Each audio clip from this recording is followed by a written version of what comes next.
एक ऐसी दुनिया में जहां हर कोई शक्ति जागृत करता है, हमारे नायक ने देश का इकलौता एस रैंक क्लास हासिल किया, लेकिन उसके अपने ही माता पिता ने उसे दबोच लिया और उसकी ताकत जबरन छीन ली। वो ताकत उसकी चालबाज बहन क्लोई को मिल गई। पूरा स्कूल उसका कुत्ते से भी बदतर मजाक उड़ाने लगा, यहाँ तक कि स्कूल की सबसे खूबसूरत लड़की सारा ने भी, जिसने साथ निभाने का वादा किया था, रातों रात पाला बदलकर क्लोई की गुलामी शुरू कर दी। सच कहें तो इस दौर में वफादारी मिलना मुश्किल है। अपनी ताकत खोने के बाद वो एक मामूली अर्थ टीयर वॉरलॉक बनने पर मजबूर हो गया, जबकि क्लोई उसकी चोरी की हुई एस रैंक टाइटन शक्ति से चमकता हुआ सितारा बन गई। वो सबकी चहेती जीनियस बन चुकी थी और उसे बेरहमी से परिवार से बाहर निकाल दिया गया। फिर भी अंधेरे में अकेले बैठे वो पागलों की तरह हौस पड़ा। दरअसल जैसे ही उसका खून छीना गया, अचानक उसका अल्टीमेट डेमन सिस्टम एक्टिवेट हो गया। भला किसे चाहिए होगी वो मामूली एस रैंक टैंक क्लास। उसने तुरंत अपनी क्लास बदलकर दुनिया की इकलौती SS rank divine profession Holi sovereign चुन ली। अब वो 8 प्राचीन राक्षसों की भयानक शक्तियों को काबू कर सकता था और सिर्फ एक सोच से एम्परर लेवल के हथियार बना सकता था।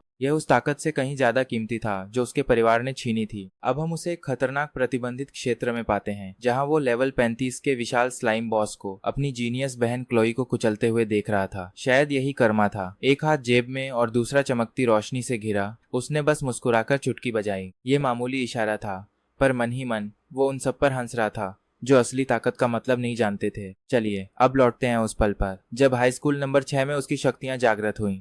एक सुनहरी रोशनी ने जिम की छत को चीर दिया, जो S rank hidden class Titan के आने का संकेत थी। यह नजारा देखने लायक था। छात्रों और शिक्षकों का शोर अभी उनके गले में ही था। गूंजने का मौका भी नहीं मिला था कि अगले ही पल पृथ्वी तत्व के जादू का एक भयानक बोझ बिना किसी चेतावनी के नीचे आ गिरा, जिसने मार्कस की पीठ पर बेरहमी से वार किया। उसके घुटने पत्थर के सख्त फर्श पर दे मारे। ये टक्कर इतनी जोरदार थी कि उसे लगा जैसे उसके अंदरूनी अंग फटने वाले हों। उसके मुंह के कोने से खून बहकर ठंडे अवेकनिंग स्टोन पर टपकने लगा। उसने सिर उठाने की कोशिश की, लेकिन सुनहरी रोशनी के कारण उसकी आंखों के सामने धुंधलापन छा चुका था। उंगलियों के बीच से उसने हमला करने वाले को देखा, उसका अपना सगा पिता।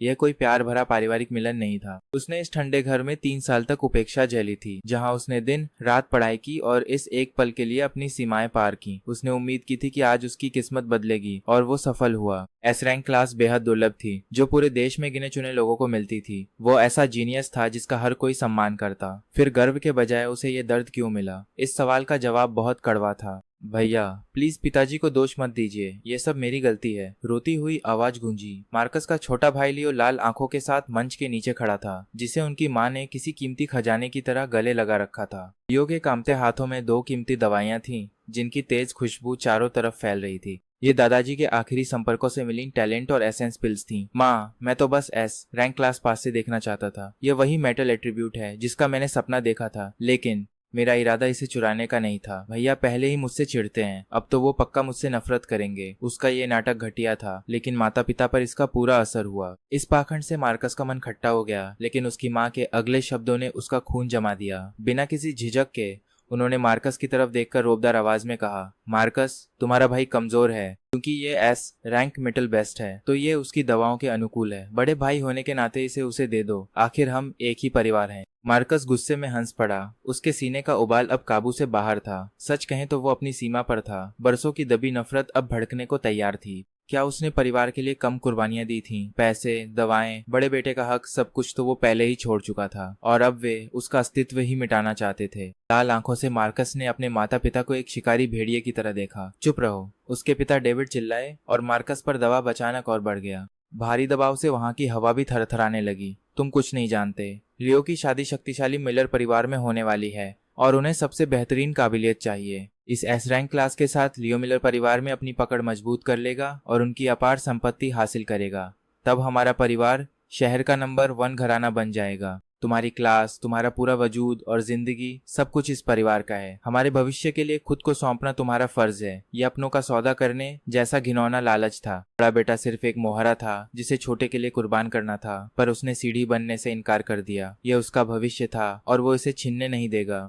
मार्कस अपनी पूरी ताकत से लड़ा। हम उसे उस घुटन भरे दबाव से आगाध होने के लिए छटपटाते हुए देखते हैं, जहां उसकी कांपती उंगलियां धीरे धीरे उस सुनहरी रोशनी की ओर बढ़ रही थीं। एक लेवल 40 के योद्धा का भयानक दबाव पूरी ताकत से टूट पड़ा। किसी गिरते हुए पहाड़ की तरह उसने हमला किया, और उस शांत जिम में एक डरावनी चटकने की आवाज गूंज उठी। ये आवाज रोंगटे खड़े करने वाली थी। मार्कस का दाहिना हाथ टूटकर अजीब कोण में मुड़ चुका था। वो जानलेवा दर्द ऐसा था जैसे कोई उसे जिंदा निगल रहा हो, जिससे उसकी आंखों के सामने अंधेरा छा गया और ठंडा पसीना बहने लगा। जब मार्कस बेदम पड़ा था, लियो शांत कदमों से स्टेज की ओर बढ़ा। सच कहें तो ये बदलाव चौंकाने वाला था। लियो ने अपने टूटे हुए भाई के पास से गुजरते हुए दवा निगल ली। उसकी आंखों के आंसू पल भर में गायब हो गए और वहां एक अजीब सी साफन नफरत और मजाक तैर उठा। वो एक विजेता की अकड़ थी। फिर वो सुनहरी रोशनी खून की गंध पाकर पागल शार्क की तरह लियो की ओर बढ़ने लगी। वो रोशनी लियो के हाथ से होती हुई उसके शरीर में समा गई। मार्कस लाचार होकर देख रहा था कि कैसे उसकी अपनी रोशनी उसे छोड़कर लियो में मिल रही थी। अजीब बात यह थी कि मार्कस की आंखों का गुस्सा अब शांत होने लगा था। उसकी जगह एक खौफनाक सन्नाटा छा गया। परिवार और खून के सारे रिश्ते अब खत्म हो चुके थे। इस लालच के सामने वो सब एक मजाक लग रहे थे। उसे समझ आ गया कि यह दुनिया कमजोरों को कुचल देती है, जहां अपनों का प्यार भी जहर बन जाता है। जैसे ही उसने हार मानकर अपनी आंखें बंद की, एक तेज आवाज गूंजी। सिस्टम ने एक ऐसे इंसान को ढूंढ लिया था जिसे अपनों ने ही धोखा दिया था। उसके अंदर के गुस्से ने सिस्टम को जगा दिया था। डेमन सिस्टम चालू हो गया और 100% मैच होने के साथ ही ये उसके साथ जुड़ गया। उसे एक स्टार्टर गिफ्ट मिला, नई क्लास मिलने की बधाई। उसने दुनिया की सबसे अनोखी एसएसआर रैंक होली सोवरेन शक्ति हासिल कर ली थी। यहीं से हमारी कहानी शुरू होती है, जहां लोग उसका मजाक उड़ा रहे थे। भीड़ की फुसफुसाहट और ताने चारों तरफ गूंज रहे थे। डेविड ने मार्कस को देखकर नफरत से एक ठंडी सांस ली। उसने जमीन पर गिरे लाचार मार्कस को देखा, जो किसी मुर्दे जैसा लग रहा था। डेविड के लिए उसका बेटा अब बेकार कचरा बन चुका था। मुझसे नफरत मत करना, उसने कहा। परिवार का सम्मान सबसे ऊपर है। उसने मार्कस से कहा कि अब वो घर के पिछले हिस्से में एक नौकर की तरह रहेगा। अगर वो सीधे रहेगा तो उसे खाना मिलता रहेगा। मार्कस ने वह धीरे से बेजान हौंसी हौंसा ऐसी आवाज जो निराशा और तबाही से भरी थी। टूटे हाथ के असहनीय दर्द को झेलते हुए लड़खड़ाते कदमों से वह खड़ा हो गया और फौलादी इरादे के साथ उठ खड़ा हुआ। उसने लियो की तरफ एक नजर भी नहीं डाली, जो इस वक्त उसके चोरी किए हुए सुनहरे भविष्य की चमक में नहा रहा था। नहीं उसने अपने माता पिता की तरफ देखा, जो उसे ऐसे घमंड से देख रहे थे जैसे किसी भिखारी को भीख दे रहे हो। उसने होठों से खून पोंछा। उसकी आंखें ठहरे पानी जैसी थीं, जिनमें परिवार के लिए कोई उम्मीद नहीं बची थी। डेविड ने जब से उसका हाथ तोड़ा लियो के लिए, तब से सब बदल गया। मार्कस समझ गए कि वह अब इस परिवार का हिस्सा नहीं है। उसकी आवाज तेज नहीं थी, फिर भी उसमें रूह को कंपा देने वाली ताकत थी, जो पूरे जिम में गूंज उठी। उसने लियो को चेतावनी दी कि वह इसे याद रखे और दुआ करे कि उसे पछताना न पड़े। कमरे में सन्नाटा छा गया। मार्कस ने ऐलान किया कि इस पल से परिवार के साथ उसका हर रिश्ता खत्म है। उसने कसम खाई कि वे इस जन्म में फिर कभी नहीं मिलेंगे। डेविड गुस्से से लाल हो गया। उसका शरीर कांप रहा था। उसने मार्कस पर उंगली उठाते हुए चिल्लाकर पूछा कि उसकी ऐसी बकवास करने की हिम्मत कैसे हुई। उसने चिल्लाकर कहा कि परिवार के संरक्षण के बिना एक अपाहिज 3 दिन भी जिंदा नहीं रह सकता। मार्कस ने पलक तक नहीं झपकाई और उसे पूरी तरह नजरअंदाज कर दिया। वह स्कूल के प्रिंसिपल जैकब की तरफ मुड़ा, जो अफसोस से भरे चेहरे के साथ मंच की तरफ लपके थे। मार्कस खून से सनी उस ढाल की तरह सीधा खड़ा रहा, जो झुकने के बजाय टूटना पसंद करेगी। उसने शांति से आखिरी बुनियादी क्लास के जागरण की मांग की। जैकब ने एक ठंडी सांस ली।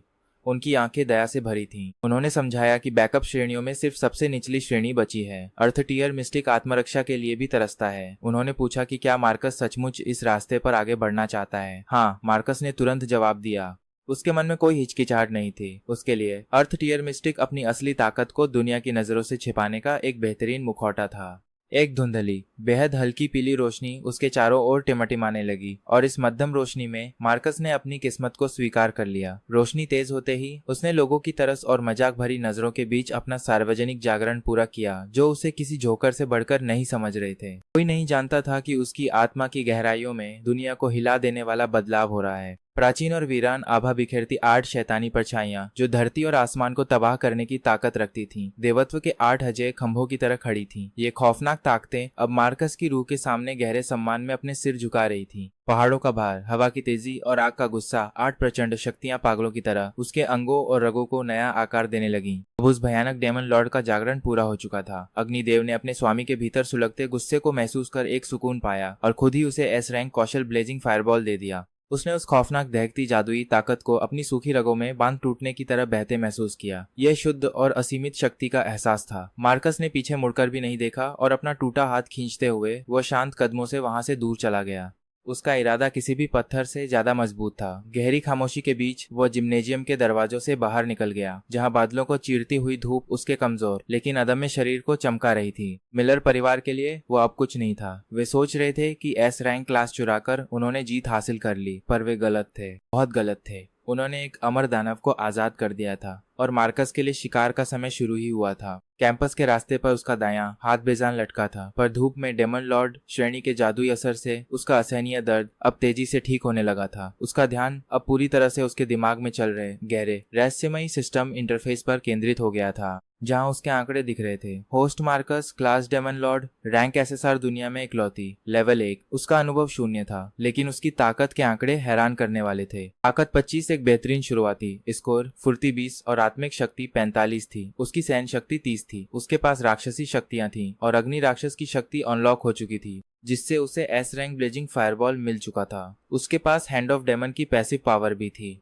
डेमन पॉइंट्स अभी शून्य थे, जो दुश्मनों को मारकर या समझौते पूरे करके मिलते थे। मार्कस हैरान था। सच कहें तो ये शुरुआती आंकड़े बिल्कुल अविश्वसनीय थे। जागरण के बाद किसी सामान्य व्यक्ति के कुल आंकड़े लगभग 30 होते हैं, जबकि उसकी केवल आत्मिक शक्ति ही अकेले 45 थी और कुल मिलाकर 100 से ऊपर थी। यह कोई अर्थ टियर मिस्टिक नहीं, बल्कि इंसानी मुखौटा पहने एक डेमन गॉड था। मार्कस, वहीं रुक जाओ, पीछे से एक गुस्से भरी आवाज आई। मार्कस थोड़ा रुका। उसके चेहरे पर कोई भाव नहीं था। सिर घुमाकर उसने देखा कि उसके क्लास टीचर मिस्टर थॉम्पसन उसकी तरफ दौड़े आ रहे हैं। मिस्टर थॉम्पसन हमेशा मार्कस के साथ दयालुता से पेश आते थे और उसका ख्याल रखते थे। इस समय उनका चेहरा चिंता और दुख से लाल था। मार्कस, तुम मूर्ख हो, मिस्टर थॉम्पसन हांफते हुए चिल्लाए। उन्होंने हैरान होकर मार्कस के टूटे हाथ को देखा। तुम सबके सामने परिवार से नाता कैसे तोड़ सकते हो? तुमने एस रैंक क्लास खो दी और अब तुम्हारे पास सिर्फ साधारण अर्थ टियर मिस्टिक बचा है। उन्होंने आगे कहा, मिलर परिवार की मदद और इलाज के बिना तुम्हारा यह हाथ हमेशा के लिए बेकार हो जाएगा।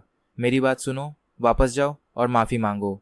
तुम्हारे पिता थोड़े सख्त जरूर हैं, पर वे तुम्हें अपाहिज नहीं छोड़ेंगे। अपनी भलाई चाहने वाले इकलौते इंसान को देखकर मार्कस की आंखों की बर्फ थोड़ी पिघली, पर उसका इरादा नहीं बदला। मिस्टर थॉम्पसन, मिलर परिवार के घर का हर निवाला अपनों की हड्डियों की कीमत पर मिलता है। यह टूटा हुआ हाथ बस उनके पालने पोसने का कर्ज चुकाने का मेरा तरीका है। अब से मैं सिर्फ अपने लिए जीऊंगा। टीचर ने अविश्वास से उसे देखा। बच्चे, तुम इतने जिद्दी कैसे हो सकते हो? मिस्टर थॉम्पसन और बहस करना चाहते थे, लेकिन अचानक मार्कस से निकलती जादुई आभा ने उन्हें खामोश कर दिया। वो इतनी प्रभावशाली थी कि उनके शब्द गले में ही अटक गए। मार्कस ने धीरे से पूछा, सर, डंजन हॉल का रास्ता कौन सा है? टीचर चौंक गए। तुम इस हालत में डंजन जा रहे हो? क्या तुम पागल हो? तुम्हारा लेवल अभी सिर्फ 1 है और हाथ भी टूटा है। मार्कस ने बस 3 शब्दों में जवाब दिया, मैं नहीं मरूंगा। बिना कुछ कहे वह स्कूल गेट की तरफ बढ़ गया। दूसरी तरफ मिलर निवास पर लियो जागरण मंच पर खड़ा अपनी रगों में पहाड़ों जैसी ताकत महसूस कर रहा था। यह धरती जैसी अटूट और भारी रक्षात्मक शक्ति थी। उसके पिता जैकब और माँ सारा गर्व से भरे चेहरों के साथ उसे देख रहे थे। लेकिन तभी लियो की आंखों में दुर्भावना जागी। पिताजी, मार्कस इतने गुस्से में गया है। अगर उसने स्टर्लिंग या सुलिवन परिवार से मदद मांग ली तो वह हमारी पोल खोल सकता है कि हमने उसकी क्लास कैसे चुराई। जैकब ने ठंडी हंसी हंसते हुए शिकारी नजरों से देखा। वह एक अपाहिज अर्थ टियर मिस्टिक है। उसके लिए मिलर परिवार से दुश्मनी मोल लेने की हिम्मत कौन करेगा? अगर वह सड़ना चाहता है तो सड़ने दो, लेकिन मैं उस पर नजर रखूंगा। अगर उसने मुंह खोलने की हिम्मत की तो याद रखना कि मिलर परिवार बेकार कबाड़ और एहसान फरामोशों को नहीं पालता। अब हम चलते हैं जियांगनान शहर के डंजन हॉल, जो हमेशा भीड़ से भरा रहता था। अनगिनत योद्धा यहाँ टीमें बनाने और खतरों का सामना करने के लिए इकट्ठा थे। यह महत्वाकांक्षा का समंदर था। अचानक कानाफूसी शुरू हुई। क्या यह वही हाई स्कूल नंबर 6 का जीनियस नहीं है? मैंने सुना कि उसकी एस रैंक क्लास जागी है। दूसरे ने मजाक उड़ाया, तुम्हारी खबर पुरानी है भाई। बात फैली कि उसके पिता ने उसकी क्लास छीनकर भाई को दे दी और अब वो बस एक अपाहिज है। ऐसा हारा हुआ इंसान यहाँ क्या कर रहा है? तानों के बीच वह शांत आगे बढ़ा। वह सीधे मिशन बोर्ड की तरफ गया और सूचियों को देखते हुए उसकी नजर एक जगह ठहर गई। कोने में पड़ा उपेक्षित लेवल 1 डंजन, क्राइंग ग्रोटो। यह जगह आमतौर पर लेवल 5 से 8 की पूरी टीम के लिए सुझाई जाती थी। ये डंजन गॉब्लिनों से भरा। मैं क्राइंग ग्रोटो में जा रहा हूँ, मार्कस ने क्लर्क से कहा और परमिट थमा दिया। कर्मचारी हैरान रह गया। क्लर्क ने तरस खाते हुए कहा, छात्र, भले ही ये लेवल 1 डंजन है, पर यहाँ दानव बहुत खतरनाक हैं। तुम्हारी हालत देखकर लेवल 10 के खिलाड़ी भी अकेले जाने की हिम्मत नहीं करते। मार्कस ने बिना कुछ बोले बस अपना कार्ड स्वाइप कर दिया। पंजीकरण के बाद मार्कस टेलीपोर्टेशन क्षेत्र की तरफ बढ़ा। जैसे ही वह कदम रखने वाला था, सिस्टम की घंटी बजी और वही जानी पहचानी मशीनी आवाज उसके दिमाग में एक बार फिर गूंज उठी। विंडवॉकर की स्किल ने उसकी स्पीड और बचाव को काफी बढ़ा दिया था। मार्कस के होठों पर एक क्रूर मुस्कान आ गई। 10 मिनट उसने सोचा कि यह बहुत ज्यादा है। सफेद रोशनी की एक चमक के साथ मार्कस वहां से गायब हो गया। उसके जाने के तुरंत बाद मिलर परिवार का प्रतीक पहने काले सूट में 2 आदमी आए। उन्होंने एक दूसरे को उपहास भरी नजर से देखा। छोटा मालिक सही कह रहा था, एक ने फुसफुसाते हुए कहा। यह कचरा सचमुच सोचता है कि वह डंगोन में अपनी जान दांव पर लगा सकता है। चलो पीछा करें, कोई शांत कोना ढूंढकर उसे हमेशा की नींद सुला दें। हम तुरंत डंगोन के अंदर एक अंधेरी और नम गुफा में दाखिल होते हैं जहाँ हवा बेहद भारी थी, नमी से भरी, लेकिन माहौल बदलने वाला था। गुफा की गहराइयों में दम घुटने जैसा महसूस हो रहा था। अचानक आसपास की चट्टानें चमकने और पिघलने लगीं। यह उसकी एसआर स्किल की ताकत थी। Flame, burst, fireball. सच कहूं तो यह जरूरत से ज्यादा था। परछाइयों से चीखते हुए दर्जनों बड़े हरी त्वचा वाले गॉब्लिन्स बाहर निकले, जिनकी जंग लगी तलवारें एक ठंडी और जानलेवा रोशनी में चमक रही थीं। जानलेवा रोशनी। मार्कस की पलक तक नहीं झपकी। उसने अपना बायां हाथ हिलाया और एक गहरा लाल फायरबॉल कान फोड़ देने वाली दहाड़ के साथ हवा को चीरता हुआ निकला।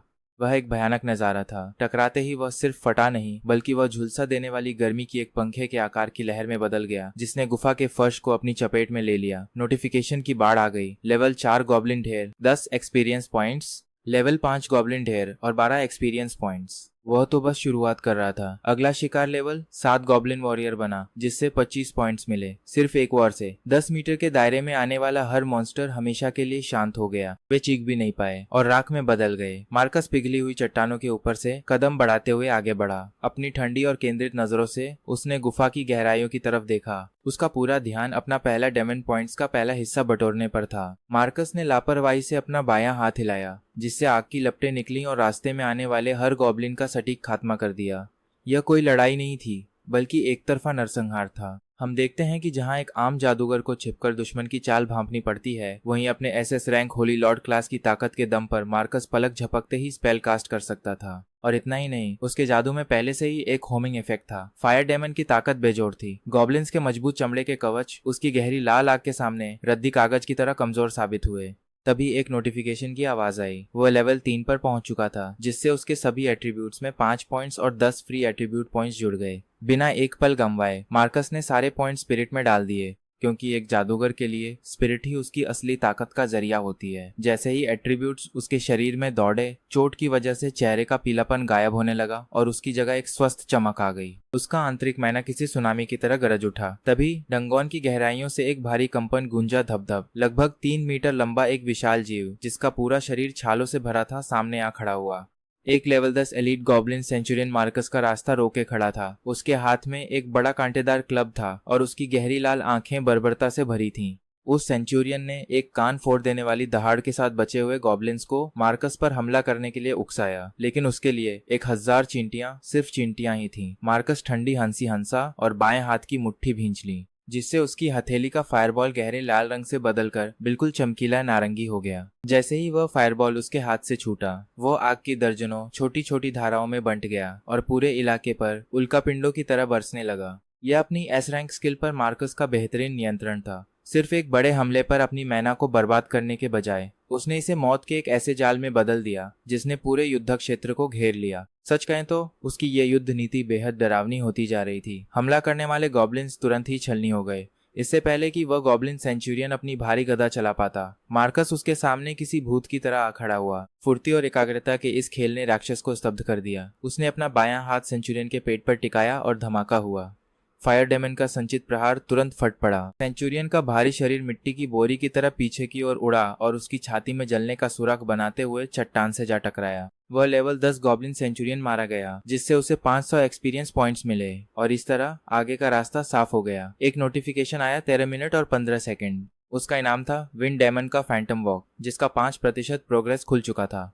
एक ठंडी हल्की नीली ऊर्जा मार्कस के पैरों में समा गई। उसे लगा जैसे उसके शरीर का सारा वजन गायब हो गया हो, जैसे एक ही सोच उसे हवा के तेज झोंके में बदल देगी। पीछे कौन है, बाहर आओ। मार्कस अचानक मुड़ा। उसकी तेज नजरें प्रवेश द्वार के अंधेरे को चीर गईं। ब्लू वुल्फ असैसिनेशन स्क्वाड के 2 सदस्य जो घात लगाए बैठे थे ताकि अफरा तफरी का फायदा उठा सके, अब डर से कांप रहे थे। उनके हाथों के खंजर थरथरा रहे थे। वे सोच में थे कि क्या वो वाकई मामूली अर्थ रैंक जादूगर है। केवल 10 सेकंड में लेवल 10 एलीट बॉस को मारना तो उनके कैप्टन के पास भी नहीं थी। खतरे को भांप एक हत्यारा बचने के लिए अपनी स्टेल्थ स्किल का इस्तेमाल करने लगा। जब आ ही गए हो तो यहीं रुक जाओ और गॉब्लिन्स का साथ दो, मार्कस ने कहा और उछल पड़ा। फैंटम वॉक सक्रिय होते ही उसने 10 मीटर की दूरी ऐसे तय की जैसे टेलीपोर्ट हुआ हो। पलक झपकते ही वह हत्यारे के पीछे था। उसकी फायर क्लाउड पाम चली और आग की लपटों ने हत्यारे की चीख को ली लिया। यह देखकर दूसरे आदमी ने आखिरी बेबस दहाड़ लगाई और जमीन पर गिर पड़ा। मार्कस ने ठंडे दिमाग से उनका सामान खंगाला, जहाँ कई टोकन मिले जिन पर मिलर का नाम लिखा था और एक नक्शा था जिसमें उसका रास्ता बना था। आर्थर मिलर, तुम इतनी देर भी इंतजार नहीं कर सके।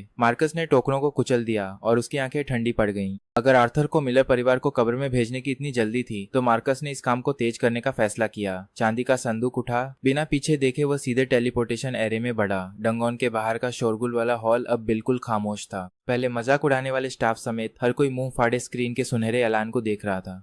उसमें पहले लेवल डंगोन को पार करने वाले एक अनजान खिलाड़ी को बधाई दी गई थी, सिर्फ 3 मिनट और 15 सेकंड में डंगोन को पूरी तरह साफ करने और पुराना रिकॉर्ड तोड़ने के लिए। भीड़ हैरान थी क्योंकि उस रास्ते को पार करने में ही 5 मिनट लगते हैं। वे सोचने लगे कि क्या वह उड़कर गया था। सच कहें तो ये सवाल लाजमी था। कुछ लोग सोच रहे थे कि क्या वो अनजान खिलाड़ी वही जख्मी मार्कस तो नहीं जो पहले दिखा था। तभी टेलीपोर्टेशन एरे में रोशनी चमकी और मार्कस का लंबा गठीला शरीर वहां दिखाई दिया, निकास द्वार पर। अपनी इस हरकत से मचे बवाल के बावजूद वह फटी पुरानी स्कूल यूनिफॉर्म में बिल्कुल शांत दिख रहा था।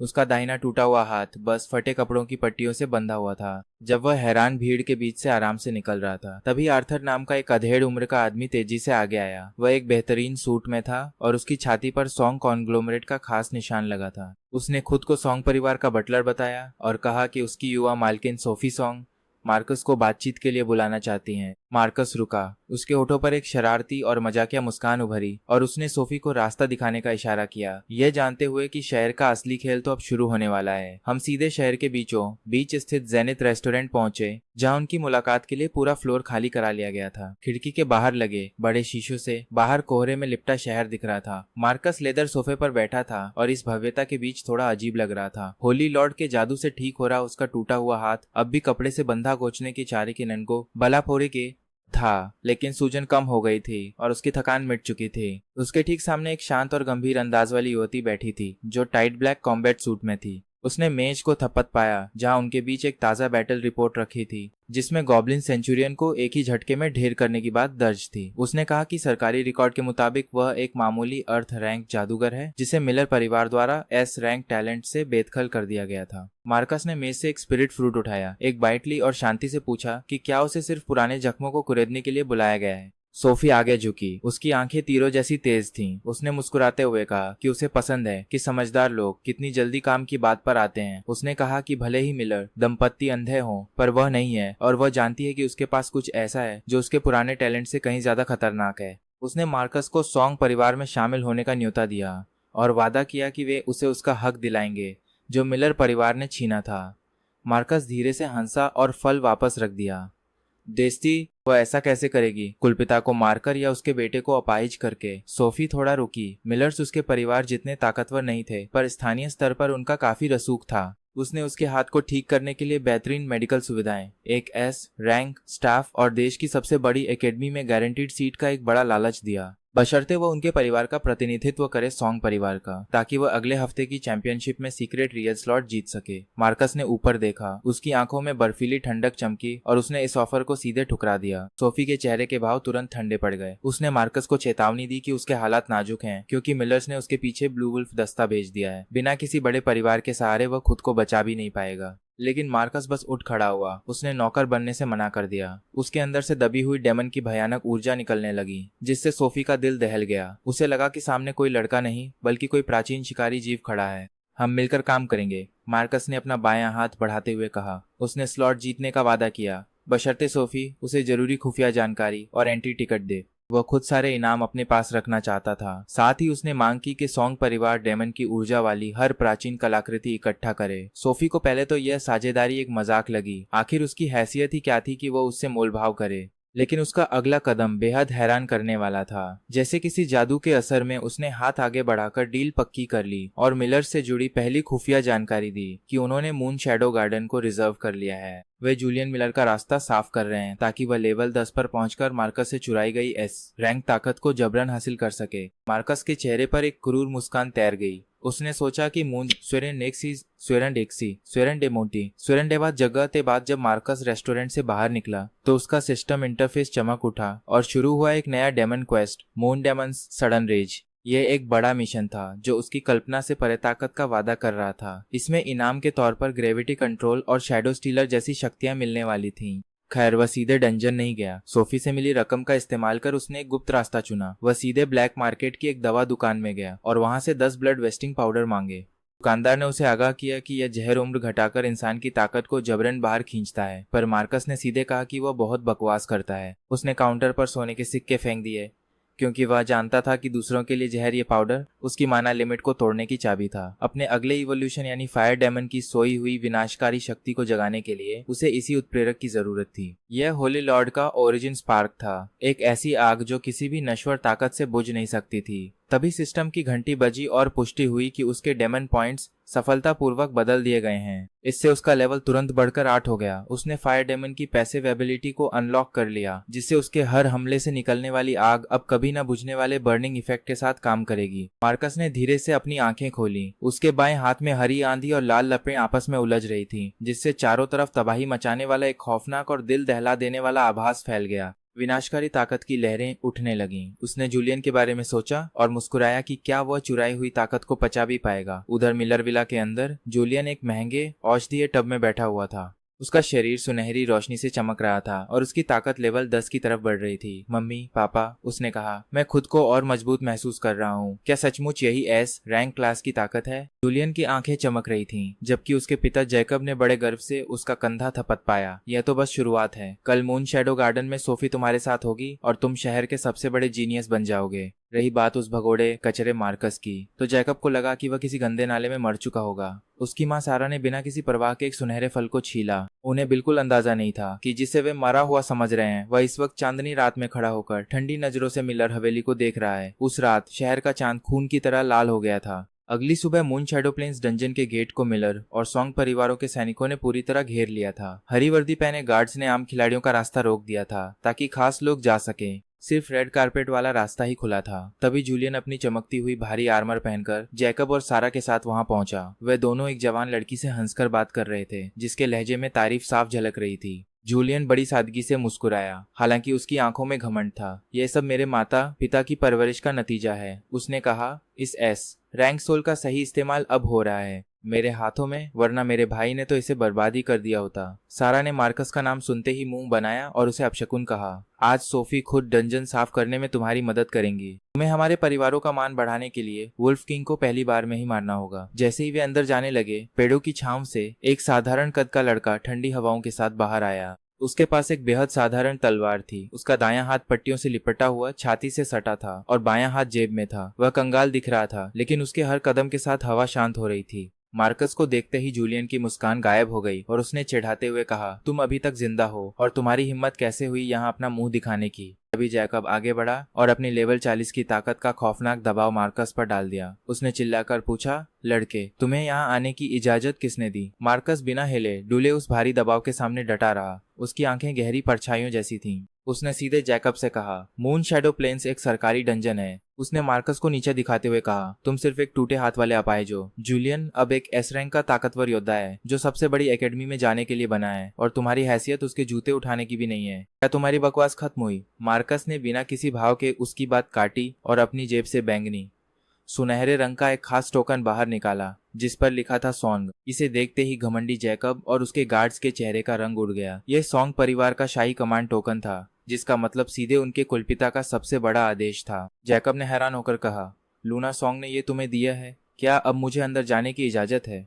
मार्कस ने हैरान खड़ी भीड़ को पीछे छोड़ते हुए पूछा और आगे बढ़ गया। जैकब के पास से गुजरते हुए वह थोड़ा रुका और फुसफुसाया, जैकब, अपनी जिंदगी के इन आखिरी पलों का मजा ले लो, क्योंकि तुम्हारा करियर और तुम्हारे परिवार का भविष्य यहीं खत्म होता है। सच कहें तो जैकब को यह चेतावनी गंभीरता से लेनी चाहिए थी। अंदर जाते ही उसने अपने आदमियों से कहा कि मार्कस को ऐसे मारो जैसे किसी मॉन्स्टर ने हमला किया हो। अब हम मून शैडो प्लेन्स की तरफ चलते हैं, जहां आसमान में खून जैसा लाल चांद चमक रहा था और भेड़ियों की आवाजें गूंज रही थीं। डंजन में कदम रखते ही मार्कस ने भेड़ियों को नजरअंदाज किया और सीधे सेंट्रल आल्टर के खंडहरों की ओर बढ़ा। Lunar breath detected. Moon demon की शक्ति को जगाने का मिशन शुरू। प्राचीन वेदी को रोशन करने के लिए 100 भेड़ियों के दांत चाहिए थे। अपनी फैंटम विंड क्षमता को एक्टिवेट करते हुए मार्कस की आकृति हरी धुंध में बदल गई और घने जंगल में गायब हो गई।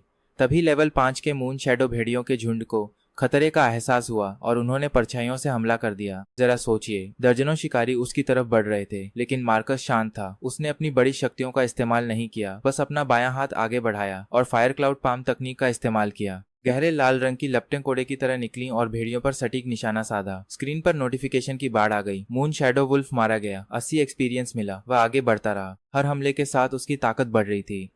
सिर्फ 10 मिनट में मार्कस ने जले हुए भेड़ियों के शवों का ढेर लगा दिया। उसका लेवल बढ़ने की रफ्तार हैरान करने वाली थी।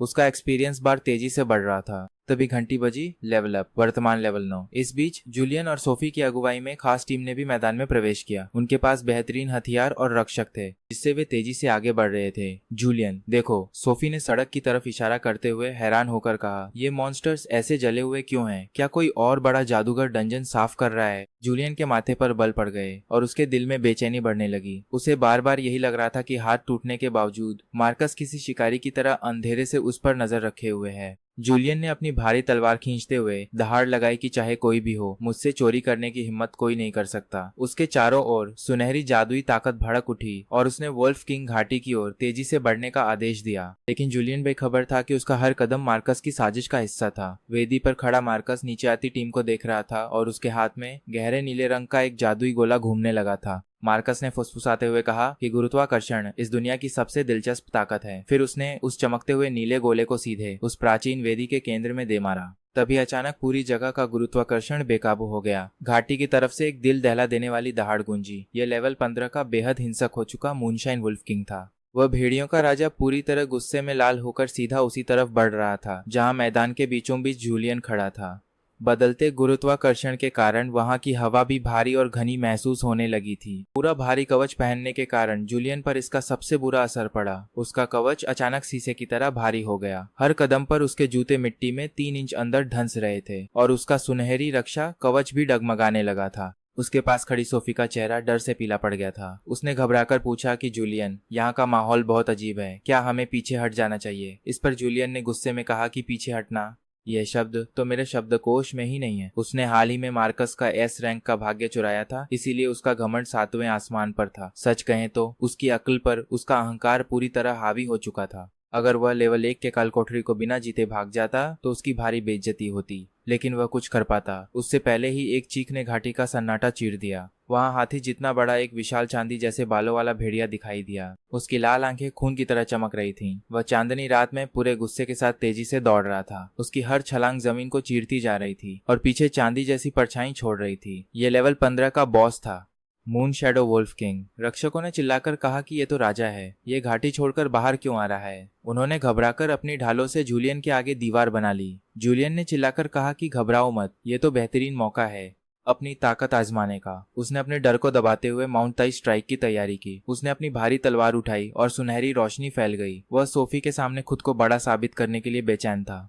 खतरे की परवाह किए बिना वो सोफी को प्रभावित करना चाहता था, पर उसे यह नहीं पता था कि वो भेड़िया अपनी मर्जी से नहीं भटक रहा था, बल्कि मार्कस अपने मून डीमन ग्रेविटी का इस्तेमाल करके उसे दिशा दे रहा था। उसने पूरी योजना बहुत सटीक बनाई थी और जूलियन के लिए बुरी बात यह थी कि मार्कस ने दूसरा जाल भी तैयार कर लिया था। जले हुए भेड़ियों की लाशों से उठने वाली धुएं की गंध पूरे इलाके में फैल चुकी थी। उस भेड़िए की नजर में चमकदार कवच पहने ये लोग ही उसके साथियों के कातिल थे। वहीं करीब 100 मीटर दूर एक चट्टान पर खड़ा होकर मार्कस ठंडी आंखों से नीचे चल रहे इस सारे खेल को देख रहा था। उसने बाएं हाथ के इशारे से सूखी घास पर 3 लाल चिंगारियां गिरा दी। जूलियन की टीम के पीछे एक के बाद एक कई जोरदार धमाके हुए, जिससे उनका वापस भागने का रास्ता पूरी तरह बंद हो गया। इससे भेड़ियों के राजा का बचा खुचा आपा भी खो गया। वह चांदी के धूमकेतु की तरह जूलियन की भारी तलवार से आ टकराया। जूलियन को अपने ऊपर एक बेहद विनाशकारी ताकत का एहसास हुआ। उस बेकाबू भेड़िए के गुस्से और ऊंचे लेवल के सामने जूलियन की वो एस रैंक वाली रक्षात्मक ताकतें, जिन पर उसे बहुत नाज था, बिल्कुल बेकार साबित हुई। एक दर्दनाक चीख के साथ वह हवा में उड़ गया।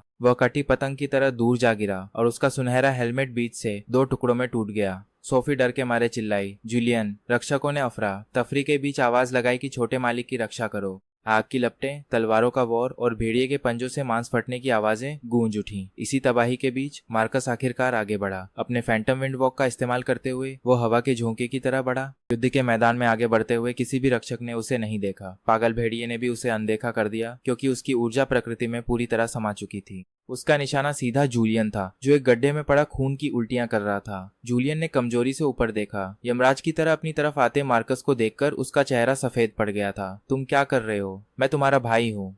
माता पिता तुम्हें नहीं छोड़ेंगे। मार्कस चुपचाप घुटनों के बल झुका और उसकी गर्दन दबोच ली। उसकी उंगलियों में आत्माओं को भस्म करने वाली लाल आग सुलगने लगी। जब तुमने मेरी क्लास चुराई थी और मेरा हाथ तोड़ा था, तब क्या तुम्हें याद था कि मैं तुम्हारा भाई हूँ? जूलियन की एस रैंक और अंदर ही अंदर कांप उठी, मानो उसका असली शिकारी सामने खड़ा हो। मार्कस ने ठंडे स्वर में कहा कि तुम्हारे जैसे धोखेबाज के पास मेरी चीजें रहने का कोई हक नहीं है। मार्कस की आंखों में कोई भावना नहीं थी, क्योंकि उसका विंडीमन तालमेल 8% तक पहुंच गया था। जूलियन की आंखें फटी की फटी रह गईं, जब जादुई ताकत उसके शरीर से जबरन खींची जाने लगी। ताकत के शिखर से सीधे बर्बादी की खाई में गिरने के डर से वह दर्द से तड़प उठा। सोफी और बाकी योद्धाओं को जब समझ आया कि क्या हो रहा है, तो वे चिल्लाते हुए दौड़ पड़े। मार्कस धीरे से उठ खड़ा हुआ। उसने जूलियन के बेजान शरीर को जमीन पर फेंक दिया और उसकी तरफ आ रहे लोगों की ओर मुड़कर एक क्रूर मुस्कान बिखेरी। सही समय पर आए हो। मार्कस अब लेवल 10 के बेहद करीब पहुंच चुका था।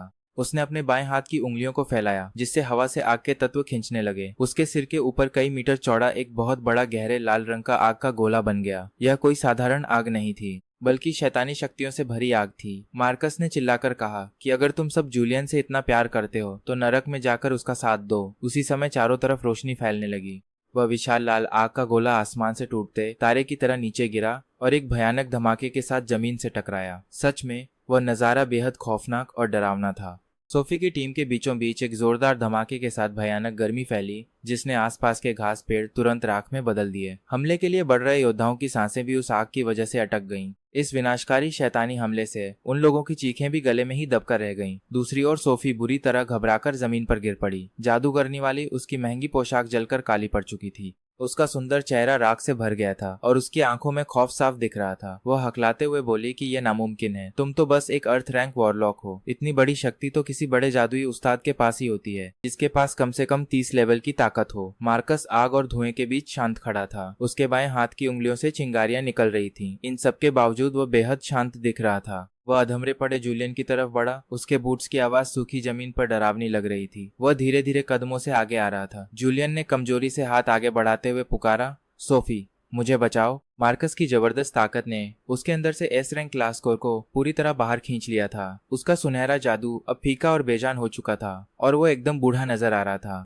तुम्हें बचाऊं? मार्कस ने ठंडी हंसी हंसते हुए अपना पैर जूलियन के बचे हुए इकलौते अच्छे हाथ पर रख दिया और उसे मिट्टी में कुचलने लगा। पूरे मैदान में जूलियन की चीख गूंज उठी। मार्कस ने नीचे झुककर जूलियन की आंखों में देखते हुए कहा कि जब तुमने मेरी क्लास चुराई थी, तब माँ ने कहा था कि भाई होने के नाते ये मेरा फर्ज है। अब मैं बस अपनी चीज वापस ले रहा हूँ। इसे असली मालिक को उसकी चीज मिलना कह सकते हैं। तभी टीम के कप्तान ने चिल्लाकर कहा कि मार्कस, रुक जाओ। लेवल 20 का वह योद्धा अपनी भारी ढाल लेकर तेजी से आगे बढ़ा। उसने चेतावनी दी कि यह दोनों परिवारों के खिलाफ खुली चुनौती है। अगर तुमने उसे मार डाला तो अंजाम बुरा होगा। कप्तान की यह अधूरी धमकी हवा में गूंजती रह गई। मार्कस बस मुस्कुराया और बोला कि जब मैं तुम सबको मार डालूंगा तो बताने के लिए बचेगा ही कौन। तभी उसके बढ़ते गुस्से के साथ उसकी शैतानी ताकत जाग उठी और वहां एक खास दबाव का असर दिखने लगा। जो भी कम ताकतवर था, उसकी ताकत 20% तक कम हो गई। यह कोई बराबरी का मुकाबला नहीं था। उस पल वहां मौजूद हर रक्षक को ऐसा लगा जैसे किसी अदृश्य हाथ ने उनका दिल दबोच लिया हो, जिससे सांस लेना भी भारी पड़ रहा था। जब मार्कस ने अपना बायां हाथ नीचे की तरफ दबाया तो वहां डीमन ग्रेविटी कोलैप्स की शुरुआत हुई और हवा में एक गूंज उठी। जैसे ही रक्षकों ने वॉर करने की कोशिश की, सोफी की टीम के कप्तान को लगा जैसे उसके कंधों पर पहाड़ों का भारी वजन आ गिरा हो। उसके घुटने जमीन पर टिक गए और भारी ढाल भी भारी दबाव से लोहा मुड़ने लगता है। मार्कस शांति से कहता है, वोल्फ किंग, तुम्हारा भोजन तैयार है। आग से भड़का मून शैडो वोल्फ किंग रूह कंपाने वाली दहाड़ मारता है।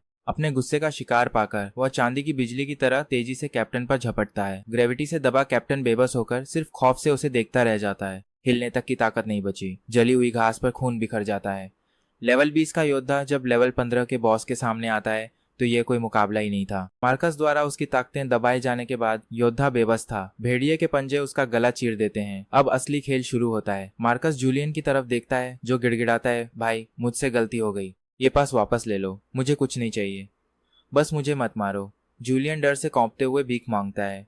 वो पूरी तरह टूट चुका था और डर के मारे उसकी पैंट गीली हो जाती है। उसके पैरों के पास बदबूदार पानी जमा होने लगता है। यह बेहद शर्मनाक नजारा था। मार्कस घृणा से उसे देखता है। तुम जैसे को एस रैंक क्लास मिली। वह अपना बायां हाथ आगे बढ़ाता है। जूलियन के सीने की तरफ हाथ पाकर वह अपनी राक्षसी ताकत समेटता है। एक झटके के साथ जूलियन के दिल से सुनहरी रोशनी निकलने लगती है। यह माउंटेन क्रशिंग पावर की कोर थी। यही वह ताकत थी जिसे उसके परिवार ने किसी भी कीमत पर चुराया था। उनके वंश की आखिरी उम्मीद। हम इस अनमोल कोर को उसके अयोग्य शरीर से बेरहमी से बाहर खींचते हुए देखते हैं। कोर निकलते ही जूलियन का शरीर तड़पने लगता है, उसकी आंखें पलट जाती हैं और उसकी सारी ताकत पल भर में खत्म हो जाती है। वह सूखी लकड़ी की तरह बेजान होकर गिर पड़ता है। उसकी सांसें थम जाती हैं। तभी सिस्टम गूंजता है, चोरी की शक्ति वापस मिल गई है। डेमन सिस्टम अब उस माउंटेन क्रशिंग गोल्ड को सोखकर अपना विकास शुरू करता है। मार्कस के पास अपनी राक्षसी सुरक्षा बढ़ाने या उसे 5000 डेमन पॉइंट्स में बदलने का मौका है। उसका लेवल बढ़कर लेवल 10 हो जाता है। रगों में बहती ताकत को महसूस करते हुए मार्कस दूर खड़ी कांपती हुई सोफी को देखता है। मार्कस, तुमने सच में उसे मार डाला? वह हकलाते हुए कहती है। उसने कभी नहीं सोचा था कि परिवार का यह बेदखल बेटा इतना बेरहम हो सकता है। स्कूल में जिस लड़के को सब अनदेखा करते थे वह आज काल बन चुका था।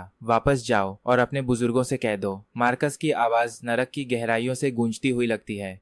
ये तो बस उस कर्ज का ब्याज है। मेरे परिवार पर मेरा जो भी उधार है मैं पाई पाई वसूल करूंगा। वह उन्हें पूरी तरह तबाह करना चाहता है। मैं तब तक नहीं रुकूंगा जब तक उनका नाम मिट न जाए।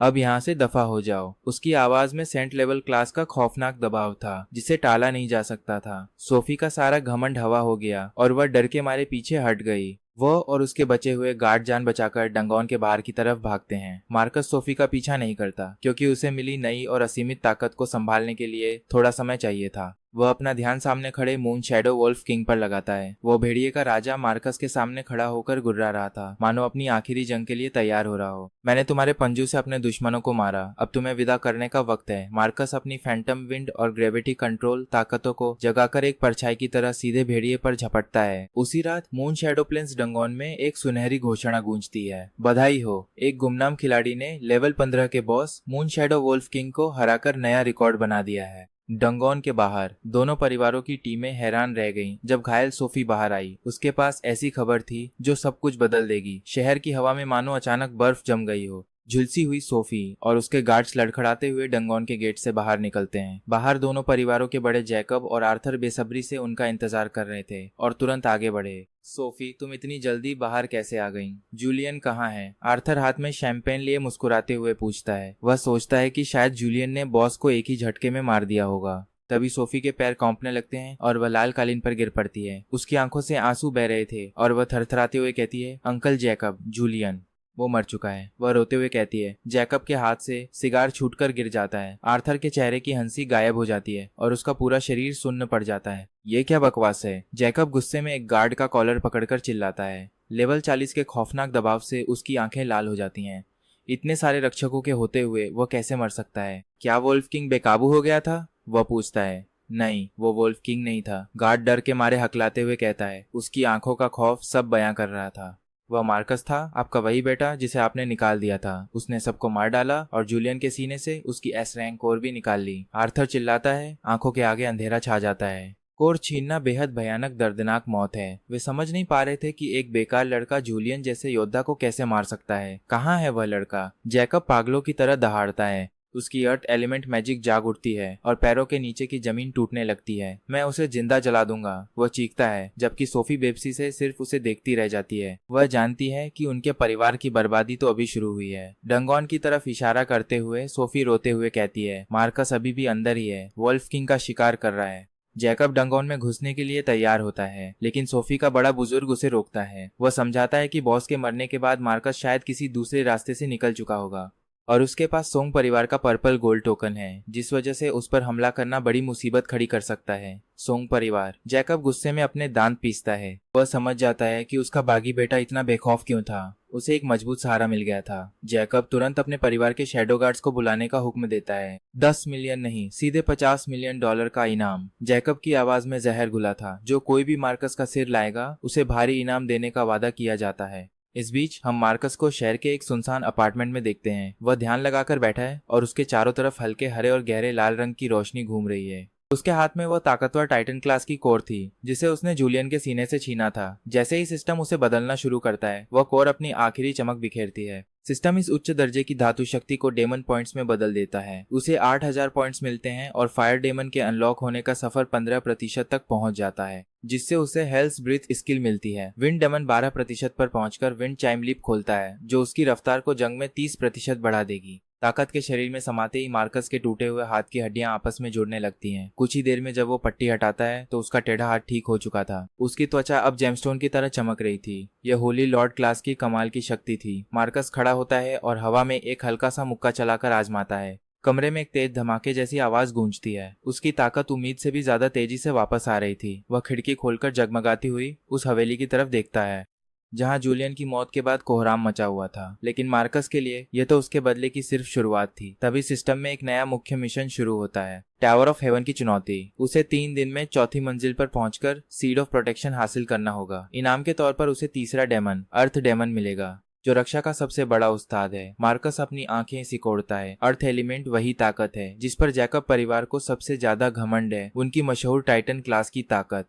लेकिन अर्थ डेमन के सामने उनकी ताकत मिट्टी के खिलौने जैसी है। जैकब, तुम्हें लगता है तुम्हारी रक्षा अभेद्य है, तो अब खेल देखने के लिए तैयार हो जाओ। वह उनके घमंड को उसी मैदान में कुचलने की तैयारी करता है जिसमें वे खुद को उस्ताद मानते हैं। एक काला हुड ओढ़कर वह घने अंधेरे में गायब हो जाता है। उसकी मंजिल शहर के जांबाजों का सबसे पवित्र स्थान है, स्वर्ग का विशाल टावर। ऑब्सीडियन से बनी यह विशाल इमारत बादलों को छूती है, जिसके चारों ओर प्राचीन बर्बादी की गहरी धुंध छाई है। यह शहर की असली ताकत का केंद्र है और ऊंचे मुकामों पर जाने का इकलौता रास्ता। इसके अंदर हर मंजिल एक अलग दुनिया है जो खूंखार राक्षसों से भरी है, और यहाँ ऐसी रूहानी ताकत मौजूद है जो कहीं और मिलना नामुमकिन है। मार्कस इस विशाल टावर के नीचे खड़ा है। उसका चेहरा हुड के पीछे छिपा है। बेहतरीन स्कूलों के खास छात्र यहाँ पहले से जमा हैं। हम छात्रों को फुसफुसाते और रायन नाम के एक बेहतरीन छात्र की तरफ इशारा करते सुन सकते हैं, जिसने चौथी मंजिल पार कर ली है और लेवल 12 पर पहुंच चुका है। लोग कह रहे थे कि सोफी और नए नए जागे जूलियन को भी आना था, लेकिन जैकब परिवार इस समय बड़ी मुसीबत में है। इन अफवाहों को छोड़ मार्कस शांति से आगे बढ़ता है,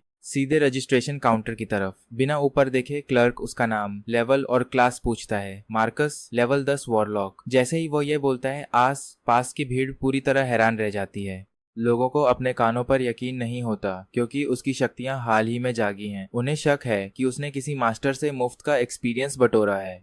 पर हम जानते हैं कि इस टावर में धोखे से एंट्री नहीं मिलती। यहाँ केवल अकेले फाइटर्स या एक ही रैंक की टीमें आ सकती हैं। इसलिए एक मामूली वॉरलॉक द्वारा टावर फतेह करने की बात उन्हें मजाक लगती है। सच कहें तो उन्हें लगता है कि वह तुरंत हार जाएगा, लेकिन मार्कस को उनके विचारों की कोई परवाह नहीं है। वह पोर्टल के पार कदम रखता है और अपनी चुनौती शुरू करता है। पहली मंजिल लाल रंग का एक बंजर रेगिस्तान है जहाँ हवा में भी खतरनाक जादुई ऊर्जा भरी है। जैसे ही मार्कस कदम रखता है, उसके पैरों के नीचे की जमीन हिल उठती है। एक भयानक दहाड़ के साथ सांड के आकार का चट्टानी कवच वाला एक जानवर जमीन चीरकर बाहर आता है। यह बेजोड़ रक्षा कवच वाला लेवल 11 का एलिट राक्षस है, जो किसी भी आम वॉरलॉक के लिए जीती जागती आफत है। ऊपर से यह मिट्टी के तत्व वाला राक्षस है। मार्कस की आंखों में मजाक का एक इशारा चमकता है। पवित्र भगवान के खिलाफ मिट्टी का इस्तेमाल करना मछली को तैरना सिखाने जैसा है। यह पूरी तरह बेकार है। वह धरती के असली मालिक अर्थ डेमन की शक्ति को जगाने की तैयारी करता है, जो उनके पैरों के नीचे की जमीन पर राज करता है। मार्कस अपनी शक्ति को इकट्ठा करता है और हम देखते हैं कि जमीन उसके शांत हुक्म का पालन करती है। मिट्टी तुरंत दलदल बनकर उसे जकड़ लेती है,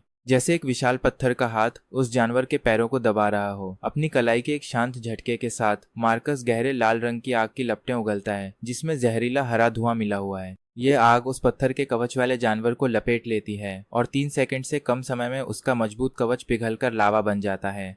वह राक्षस चीखने से पहले ही कोयले के ढेर में बदल जाता है, चिल्ला भी नहीं पाता। उसे इस शिकार से 500 एक्सपीरियंस पॉइंट्स मिले। वह एक टूटा पत्थर का डिब्बा उठाता है, पर उसकी आंखें ठंडी हैं। सच कहें तो यह रफ्तार उसे बहुत धीमी लग रही है और उसे धीमी चाल पसंद नहीं। वह तो बस एक तरफा धमाकेदार जीत चाहता है। अपनी असली ताकत को छिपाना बंद करते हुए फायर डेमन का गुस्सा और विंड डेमन की तेजी के साथ मार्कस अगली मंजिल को एक खौफनाक सपना बनाने के लिए तैयार है। जहां आम जामबाज इन रास्तों पर फूंक फूंक कर कदम रखते, वहीं मार्कस पहली 3 मंजिलों को किसी पार्क में टहलने जैसा समझता है। वह लाल रंग की तेज रोशनी की तरह दौड़ता है और अपने पीछे आग का समंदर और तेज धार वाली हवाएं छोड़ जाता है। पहली मंजिल रिकॉर्ड समय में पार होती है, सिर्फ 1 मिनट 42 सेकंड में, और दूसरी मंजिल केवल 2 मिनट 15 सेकंड में, और तीसरी मंजिल भी जल्दी पार हो जाती है। टावर के बाहर बड़ा सुनहरा लीडर बोर्ड, जो आमतौर पर शांत रहता था, अचानक तेजी से बदलने लगता है। भीड़ हैरान रह जाती है क्योंकि एक गुमनाम खिलाड़ी लिस्ट में सबसे नीचे से सीधे टॉप 10 में पहुंच गया है। 10 मिनट से कम में 3 मंजिलें पार करना अनसुना था। वे हैरान है कि क्या कोई पुराना दिग्गज अपने गुप्त अकाउंट से आया है। इसी बीच हम मार्कस को 5वीं मंजिल पर पाते हैं, जहां लेवल 15 के फ्लेम हाउंड्स पागलपन में घूमते हैं। उसके कदम रखते ही अंधेरे में सैकड़ों लाल आंखें चमक उठती हैं। मार्कस बस मुस्कुराता है। वह यही चुनौती चाहता था। वह अपना दाहिना हाथ जमीन पर रखता है, वही हाथ जो अब टाइटन की चुराई हुई असली ताकत से चमक रहा है। वह अपनी गुप्त तकनीक 10,000 जलती तलवारें इस्तेमाल करता है। 100 मीटर के दायरे में जमीन फटने लगती है। गहरा लाल लावा फव्वारे की तरह निकलकर मौत का जाल बुनता है, जो सामने आने वाले हर हाउंड को निगल जाता है।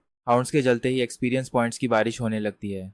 ऐसा लगता है कि हमारे नायक ने तो अभी बस शुरुआत ही की है। सिस्टम नोटिफिकेशंस की बाढ़ मार्कस के दिमाग में गूंजने लगती है। हर मरे हुए फ्लेम हाउंड पर 300 एक्सपीरियंस पाकर उसका लेवल 12 हो जाता है और उसे 2000 डेमन पॉइंट्स मिलते हैं। वो बस छठी मंजिल की तरफ जा ही रहा था कि तभी एक आवाज गूंजती है। शून्य में से एक धीमी फुसफुसाहट सुनाई देती है, जो उसके इस बेजोड़ हमले की तारीफ कर रही है और हैरान है कि ऐसा हुनर कहाँ से आया। धुंध के बीच से धीरे धीरे एक नौजवान बाहर आता है, जिसने पारंपरिक कपड़े पहने हैं और पीठ पर लकड़ी की तलवार रखी है। वह बमुश्किल 17 साल का लगता है। उसकी आंखें साफ हैं और चारों तरफ बिजली चमक रही है। वह खुद को लियो बताता है, एक खास ड्रैगन टाइगर माउंटेन का ऑब्जर्वर। लियो मार्कस को ध्यान से देखते हुए कहता है कि उसकी मैच ताकत अभद्र लगती है। उसे 3 मंजिल दूर से ही शैतानी गंध आ गई थी। मार्कस अपनी आंखें सिकोड़ता है। उसके बाएं हाथ में आग चमकती है। वह चेतावनी देता है कि रास्ते में आने वाला हर कोई मारा जाएगा। लियो हंसकर ऊपर की तरफ इशारा करता है और बताता है कि छठी मंजिल एक मायावी जंगल है, जहाँ उसके जादू के बिना कोई आग काम नहीं आएगी। वह चोटी पर लॉर्ड ऑफ रिंग्स का इनाम जीतने के लिए हाथ मिलाने की बात कहता है और मार्कस को 70% देने की पेशकश करता है। मार्कस ठंडी नजरों से घूरते हुए कहता है कि वह पूरा इनाम खुद के लिए रखेगा। लियो के हिस्से बस बचा खुचा आएगा। लियो पहले हैरान होता है, फिर उसके घमंड पर हंस पड़ता है। वह चुनौती मंजूर करता है कि किसकी धार तेज है। तभी अचानक सिस्टम कुछ डिटेक्ट करता है। यह एक बेहतरीन साथी हो सकता है। एक डेमन बॉन्ड मिशन शुरू होता है, लियो को काबू करो। मार्कस के होंठों पर हल्की मुस्कान आती है। सच कहें तो टावर का एक नौकर मिलना अच्छी शुरुआत है।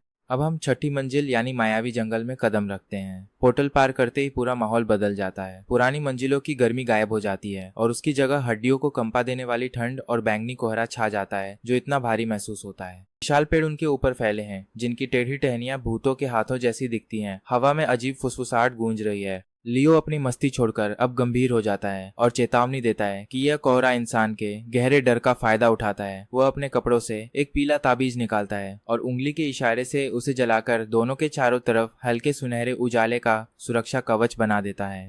यह दिल साफ करने वाला मंत्र है, जो मायावी भ्रम के खिलाफ अस्थायी ढाल है। मार्कस बेपरवाह आगे बढ़ता है। उसकी विंड डेमन की ताकत कोहरे को उड़ा देती है। डर? मार्कस इस ख्याल पर ही हंस पड़ता है। वह खुद से कहता है कि जब वह नर्क से वापस लौटा था तो डर सबसे पहले मरा था। अचानक सामने का बैंगनी कोहरा तेजी से घूमने लगता है और 2 जाने पहचाने चेहरे बाहर आकर मार्कस से सवाल करते हैं कि उसने अपनी ही बहन को कैसे मार दिया। उसका छोटा भाई टोबी वहां खड़ा है। उसका चेहरा आंसुओं से भीगा हुआ है और उसकी आंखों में सिर्फ नफरत भरी है। वह चिल्लाता है कि मार्कस पैदाइशी शैतान है और डेमन है, जिसे पैदा होते ही गला घूंटकर मार देना चाहिए था। उसका पिता जेकब सुनहरी रोशनी में चमचमाती भारी तलवार से उस पर वार करता है। जैसे ही तलवार गिरती है, लियो घबरा जाता है। वह चिल्लाता है कि ये सिर्फ मन के भ्रम है, असली नहीं है और मार्कस को धोखा नहीं खाना चाहिए। लेकिन मार्कस शांत खड़ा रहता है। बिना किसी हिचकिचाहट के वह एक खतरनाक डेमन स्किल इस्तेमाल करता है। गहरे लाल रंग की आग का बवंडर उठता है, जिसमें प्राचीन दर्द समाया हुआ है। आग फैलती है और जेकब और उसकी पत्नी की परछाइयां, जो अभी बिल्कुल असली लग रहे थे, तेज धूप में बर्फ की तरह पिघलने लगते हैं। वे चीख उठते हैं और उनके चारों ओर का स्थान फटने लगता है। वह भ्रम बुरी तरह टूट जाता है और आखिरकार कोहरा साफ होने लगता है। असली गुनहगार सामने आते हैं, जो पेड़ों के पीछे छिपे थे। 3 आंखों वाली काली मायावी सुकुबी का झुंड। वे लेवल 15 की एलीट दुश्मन है। मार्कस उन सबको जलाकर राख बना देता है। राख को देखकर लियो दंग रह जाता है। उसने एक लंबी मानसिक जंग की उम्मीद की थी, पर मार्कस ने खेल के सारे नियम तोड़ दिए और सब तबाह कर दिया। सच कहें तो पूरे स्टेज को जलाकर खाक कर देना एक बहुत ही असरदार शॉर्टकट था। इस स्किल से उसे 450 एक्सपीरियंस पॉइंट्स मिले और उसका लेवल बढ़कर 13 हो गया। लियो ने टोकते हुए कहा कि उसकी आग अभी।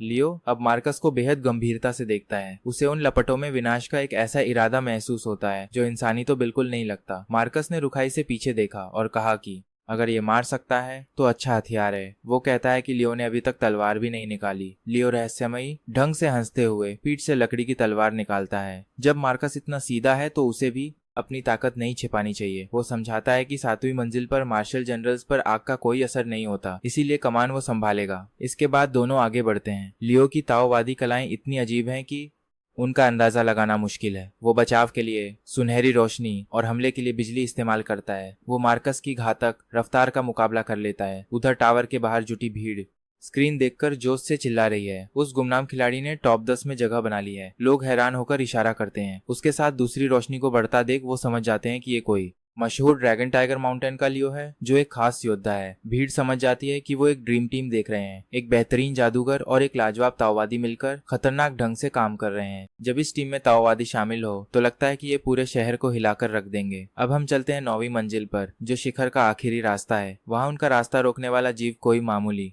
राक्षस नहीं बल्कि एक विशाल प्राचीन दानव है, जिससे मौत की ठंडी हवाएं निकल रही हैं। लेवल 18 का ये बॉस अनगिनत रीढ़ की हड्डियों से बनी एक कुल्हाड़ी पकड़े हुए है। उसके हर कदम के साथ जमीन कांपने लगती है। लियो चेतावनी देता है कि इस दानव की शारीरिक और आग से बचने की ताकत बहुत ज्यादा है, इसीलिए सीधा मुकाबला ठीक नहीं। वो इसे बांधने का सुझाव देता है ताकि वो दानव को एक जगह रोक सके और मार्कस को उसकी आत्मिक आग बुझाने का मौका मिल जाए। लेकिन मार्कस सिर्फ आगे बढ़ता है और कहता है कि इसकी जरूरत नहीं पड़ेगी। वो अपने बाएं हाथ को सीने पर दबाता है, जहां उसकी एस रैंक क्लास का कोर धड़क रहा है। वो गुरुत्वाकर्षण को खत्म करने वाले हमले की तैयारी करता है। मार्कस उस बदली हुई ताकत को छोड़ता है जो उसने पहले हासिल की थी, और अचानक 100 मीटर के दायरे में गुरुत्वाकर्षण 10 गुना बढ़ जाता है। वो प्राचीन दानव अपनी कुल्हाड़ी चलाने ही वाला होता है कि उसके घुटनों से चटखने की तेज आवाज आती है। उसका भारी भरकम शरीर मार्कस के आगे घुटने टेकने पर मजबूर हो जाता है।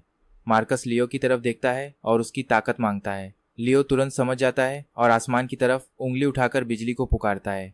सुनहरी बिजली का एक बड़ा गोला सीधे दानव के सिर पर गिरता है और खेल खत्म कर देता है। इस स्किल से उसे 5000 एक्सपीरियंस पॉइंट्स मिलते हैं और एक नोटिफिकेशन आता है कि उसने अपनी अग्नि दानव क्षमता का 20% खोलने की शर्तें पूरी कर ली हैं। उसे दानव डोमेन स्किल मिलती है जो उसके सभी गुणों को 50% बढ़ा देती है और दुश्मनों को खौफ से भर देती है। मार्कस को अपने अंदर की काली जादुई ताकत में एक और बड़ा बदलाव महसूस होता है। वो 10वीं मंजिल की ओर जाने वाली सीढ़ियों को देखता है। उसकी मंजिल आखिरकार सामने है। वो इस क्षेत्र का राजा बनने के लिए तैयार है। जब वो सीढ़ियां चढ़ता है तो लियो उसकी पीठ को देखता है और अपनी लकड़ी की तलवार को म्यान में रखते हुए बड़बड़ाता है। उसे समझ आता है कि मार्कस सिर्फ जादूगर नहीं है बल्कि इंसानों के बीच एक खतरनाक दानव है। वो सोचता है कि मार्कस के परिवार ने दुनिया पर कैसा राक्षस छोड़ दिया है। 10वीं मंजिल पर कोई दानव नहीं मिलता। वहाँ सिर्फ तारों की रोशनी का एक खालीपन है और उसके बीच में सफेद रोशनी से चमकता हुआ एक गोला है। ये इस साम्राज्य का दिल है। लेकिन जैसे ही मार्कस आखिरी चबूतरे पर कदम रखता है, उसे एहसास होता है कि वहाँ पहले से ही कोई खामोशी से इंतजार कर रहा है। उसने गहरे बैंगनी रंग के जंग के कपड़े पहने हैं और उसके बाल कंधों पर बिखरे हैं। वो हाथ में एक जादुई पत्थर घुमा रहा है। उसका अंदाज शांत है, फिर भी वो मार्कस पर एक भारी दबाव बना रहा है। ये किसी गहरी खाई के किनारे खड़े होने जैसा है। लियो पास आकर बेहद गंभीरता से चेतावनी देता है कि ये साइलस है, जो मशहूर मूर परिवार का 20 लेवल का योद्धा है और उसे थंडर लॉर्ड कहा जाता है। साइलस एक पुराना माहिर खिलाड़ी है जिसने इस बीज को पाने के लिए पूरे 1 साल तक इंतजार किया है। उसके पास इतनी ताकत है कि वो पूरे इलाके को मिटा सके। साइलस सिर उठाता है, उसकी आंखों में बिजली चमकती है और वो ठंडी नजरों से दोनों को देखता है। फिर वो मार्कस पर नजर टिकाकर कहता है कि भले ही किसी गुमनाम खिलाड़ी का यहाँ पहुंचना उसकी ताकत दिखाता है, लेकिन रेल्म सीड जैसी दिव्य चीज को छूना किसी मामूली इंसान के बस की बात नहीं। मार्कस ने रुखाई से जवाब दिया कि इस चबूतरे पर जीत उसी की होगी जो सबसे तेज होगा। वो धीरे से अपना दायां हाथ खोलता है और उंगलियों पर हरी नर की आग नाचने लगती है। साइलस नफरत से हंसता है और अचानक उसके चारों तरफ बिजली का भयंकर विस्फोट होता है। एक ठंडी आवाज के साथ साइलस अपना गुस्सा दिखाता है और आसपास की बिजली 1000 चाइम थंडरस्टॉर्म तकनीक में बदल जाती है। पूरा आसमान पल भर में अंधा कर देने वाली बिजली की कड़क से भर जाता है, जो पक्षियों का रूप लेकर बहरा कर देने वाला शोर मचाती है। वो मार्कस पर आंधी की तरह टूट पड़ती है। लियो धीरे से चिल्लाते हुए उन दोनों को बचाने के लिए अपना सुनहरी रोशनी का ढाल चालू करता है। वो हमले की पहली लहर को रोकने में तो कामयाब हो जाता है, लेकिन बिजली इतनी ताकतवर है कि लियो की सुनहरी ढाल तुरंत टूटने लगती है। लियो चेतावनी देता है कि लेवल का अंतर बहुत ज्यादा है और वो इसे ज्यादा देर नहीं रोक पाएगा। मार्कस बस इतना कहता है कि इतना काफी है। वो किसी साए की तरह हिलता है, उसकी रफ्तार चरम पर पहुंच जाती है और वो तूफान के बीच सिर्फ एक परछाई बनकर रह जाता है। वो अपनी ताकत का इस्तेमाल करता है। जो बिजली नीचे गिरने वाली थी वो गुरुत्वाकर्षण के कारण मुड़कर खुद साइलस की तरफ जाने लगती है। बिजली की वो भयानक ताकत थम जाती है और उसकी जगह एक ऐसी दानवी ताकत ले लेती है जो रूह को कंपा देती है। एक नोटिफिकेशन आता है जो भारी दुश्मनी को भांपकर उसकी दानवी आग को जगा देता है। मार्कस अब तबाही मचाने के लिए तैयार होता है और आग का दरिया बहाने की तैयारी करता है। वो खुद को रोक नहीं पाता और अपने टाइटन कोर की सुनहरी जादू को अपने बाएं हाथ की दानवी आग से मिला देता है। वो चिल्लाता है कि साइलस दूर हो जा। वो हवा में छलांग लगाता है। उसका दायां हाथ एक पंजे का रूप ले लेता है जो आसपास की रोशनी को निगल रहा है। वो पूरी ताकत से साइलस पर वार करता है जो डर के मारे चीखता हुआ अपनी बिजली को थंडर गॉड आर्मर में बदल लेता है। लियो के होश उड़ जाते हैं जब मार्कस का हाथ उस जादुई कवच को चीरते हुए सीधा साइलस के सीने पर दे मारता है। एक भयानक धमाके के साथ साइलस एक कटे हुए पतंग की तरह उड़ जाता है। उस धमाके की भयानक ताकत उसे 10वीं मंजिल के किनारे से सीधे नीचे की तरफ फेंक देती है और वो नीचे छाई हुई गहरी धुंध में गिरने लगता है। लियो हैरान होकर देखता रह जाता है और पूछता है कि क्या मार्कस सचमुच कोई पुराना दुष्ट देवता है जो दोबारा जन्मा है। लेकिन मार्कस उस पर ध्यान दिए बिना सीधा उस चबूतरे की तरफ बढ़ता है। उसका बायां हाथ रेल्म सीड को मजबूती से पकड़ लेता है। एक नोटिफिकेशन आता है कि उसे एक नायाब जादुई चीज मिल गई है। सिस्टम उसके दानवी स्पेस को देखता है और उसे मिलाना शुरू करता है जिससे दानव महल का पहला रूप खुल जाता है। अब वो अपनी ताकत बढ़ाने के लिए लोगों को भर्ती कर सकता है। जैसे ही वो बीज उसके शरीर में जाता है, मार्कस को अपनी रूह के अंदर काली मिट्टी का एक बड़ा मैदान दिखाई देता है। उस जमीन के आखिरी छोर पर उसकी चेतना की गहराइयों से एक विशाल काला महल उभरने लगता है। ये उसके नए साम्राज्य की नींव है जहां उसका हुक्म ही आखिरी कानून होगा। शहर के बाहर हंगामा मच जाता है क्योंकि लोगों को पता चलता है कि कोई शिखर पर पहुंच गया है। खबर फैलती है कि उस होनहार साइलस को हरा दिया गया है। जब पूरा शहर इस रहस्यमयी खिलाड़ी को ढूंढ रहा होता है तब मार्कस उस अफरा तफरी का फायदा उठाकर चुपके से निकल जाता है। वो खामोशी से बेबेल टावर छोड़ता है और शहर के बाहर एक घने जंगल में पहुंच जाता है। उसके साथ लियो भी है जो पूछता है कि अब क्या इरादा है। वो चेतावनी देता है कि साइलस का परिवार इस शहर का सबसे ताकतवर घराना है जो अपने वारिस की बर्बादी के बाद पागल हो जाएगा। मार्कस अपनी हथेली में घूमती हुई दानवी आग को देखता है। उसकी आंखें ठंडी हैं और वो कहता है कि अगर वो पागल होना चाहते हैं तो वो उन्हें मौका देगा। वो कहता है कि उसके महल को अभी भी कुछ रखवालों की जरूरत है। तभी एक नया मिशन शुरू होता है जिसमें उसे पहला सेनापति चुनना है। मार्कस रहस्यमयी मुस्कान से लियो को देखता है और पूछता है कि क्या वो इस चांदनी रात में एक असली चमत्कार देखना चाहेगा। जंगल की रोशनी में लियो जब मार्कस के गंभीर चेहरे को देखता है तो उसकी रीढ़ में एक सिहरन दौड़ जाती है। ड्रैगन टाइगर माउंटेन के वंशज के रूप में उसे बचपन से राक्षसों का संहार करना सिखाया गया था, लेकिन यहाँ मार्कस उसे कुछ दिव्य देखने का न्योता दे रहा है। मार्कस से निकलती भयानक राक्षसी ऊर्जा को देखकर लियो घबराते हुए पूछता है कि क्या इस चमत्कार में उसकी भी कोई भूमिका है। एक बलि बनना होगा। लियो अपनी लकड़ी की तलवार कसकर पकड़ते हुए जबरन हंसता है, लेकिन मार्कस शांत रहकर अपना बायां हाथ आसमान की ओर उठाता है। तभी उसके अंदर का रेल्म सीड अचानक गहरी बैंगनी चमक के साथ भभक उठता है। हमें हकीकत का ताना बाना बदलता और फैलता हुआ दिखता है। जमीन तो नहीं फटती पर लियो को अपने चारों तरफ एक भयानक हलचल महसूस होती है। बादलों की धीमी गड़गड़ाहट के साथ जंगल पलक झपकते ही गायब हो जाता है। उसकी जगह काली मिट्टी का एक बेहद सुनसान इलाका ले लेता है। जहाँ तक नजर जाए सिर्फ सन्नाटा ही सन्नाटा है। कोहरे के बीच दूर एक घोर काला महल किसी पहाड़ की तरह ऊपर उठता है जिससे एक बेहद प्राचीन और सुनसान शक्ति का एहसास होता है। महल के ऊपर 8 विशाल पत्थर की मूर्तियां सिर झुकाए खड़ी हैं, जिनकी मौजूदगी हमारे 15वें लेवल के पुजारी लियो के घुटने कमजोर कर देती है। वह हकलाते हुए अविश्वास में देखता है। उसे समझ आता है कि यह सिर्फ एक अलग जगह नहीं बल्कि एक दिव्य क्षेत्र है। एक जीनियस के तौर पर वह जानता है कि 50 लेवल वाले भी शायद ही अपना क्षेत्र बना पाते हैं, लेकिन मार्कस ने यह 14वें लेवल पर ही कर दिखाया। यह एक अद्भुत चमत्कार है। जब मार्कस पीछे मुड़ता है तो उसका काला लबादा हवा में जोर से लहराता है। इस पल मार्कस ही इस दुनिया की असली सच्चाई लगता है। सारे नियमों को चुनौती देने वाले महल के सामने खड़ा होकर वह समझाता है कि जहाँ दुनिया का जादू कुदरत के नियमों से बंधा है, वहीं मेरे माहौल की सेवा करने वालों को सीमाओं से परे की ताकत मिलेगी।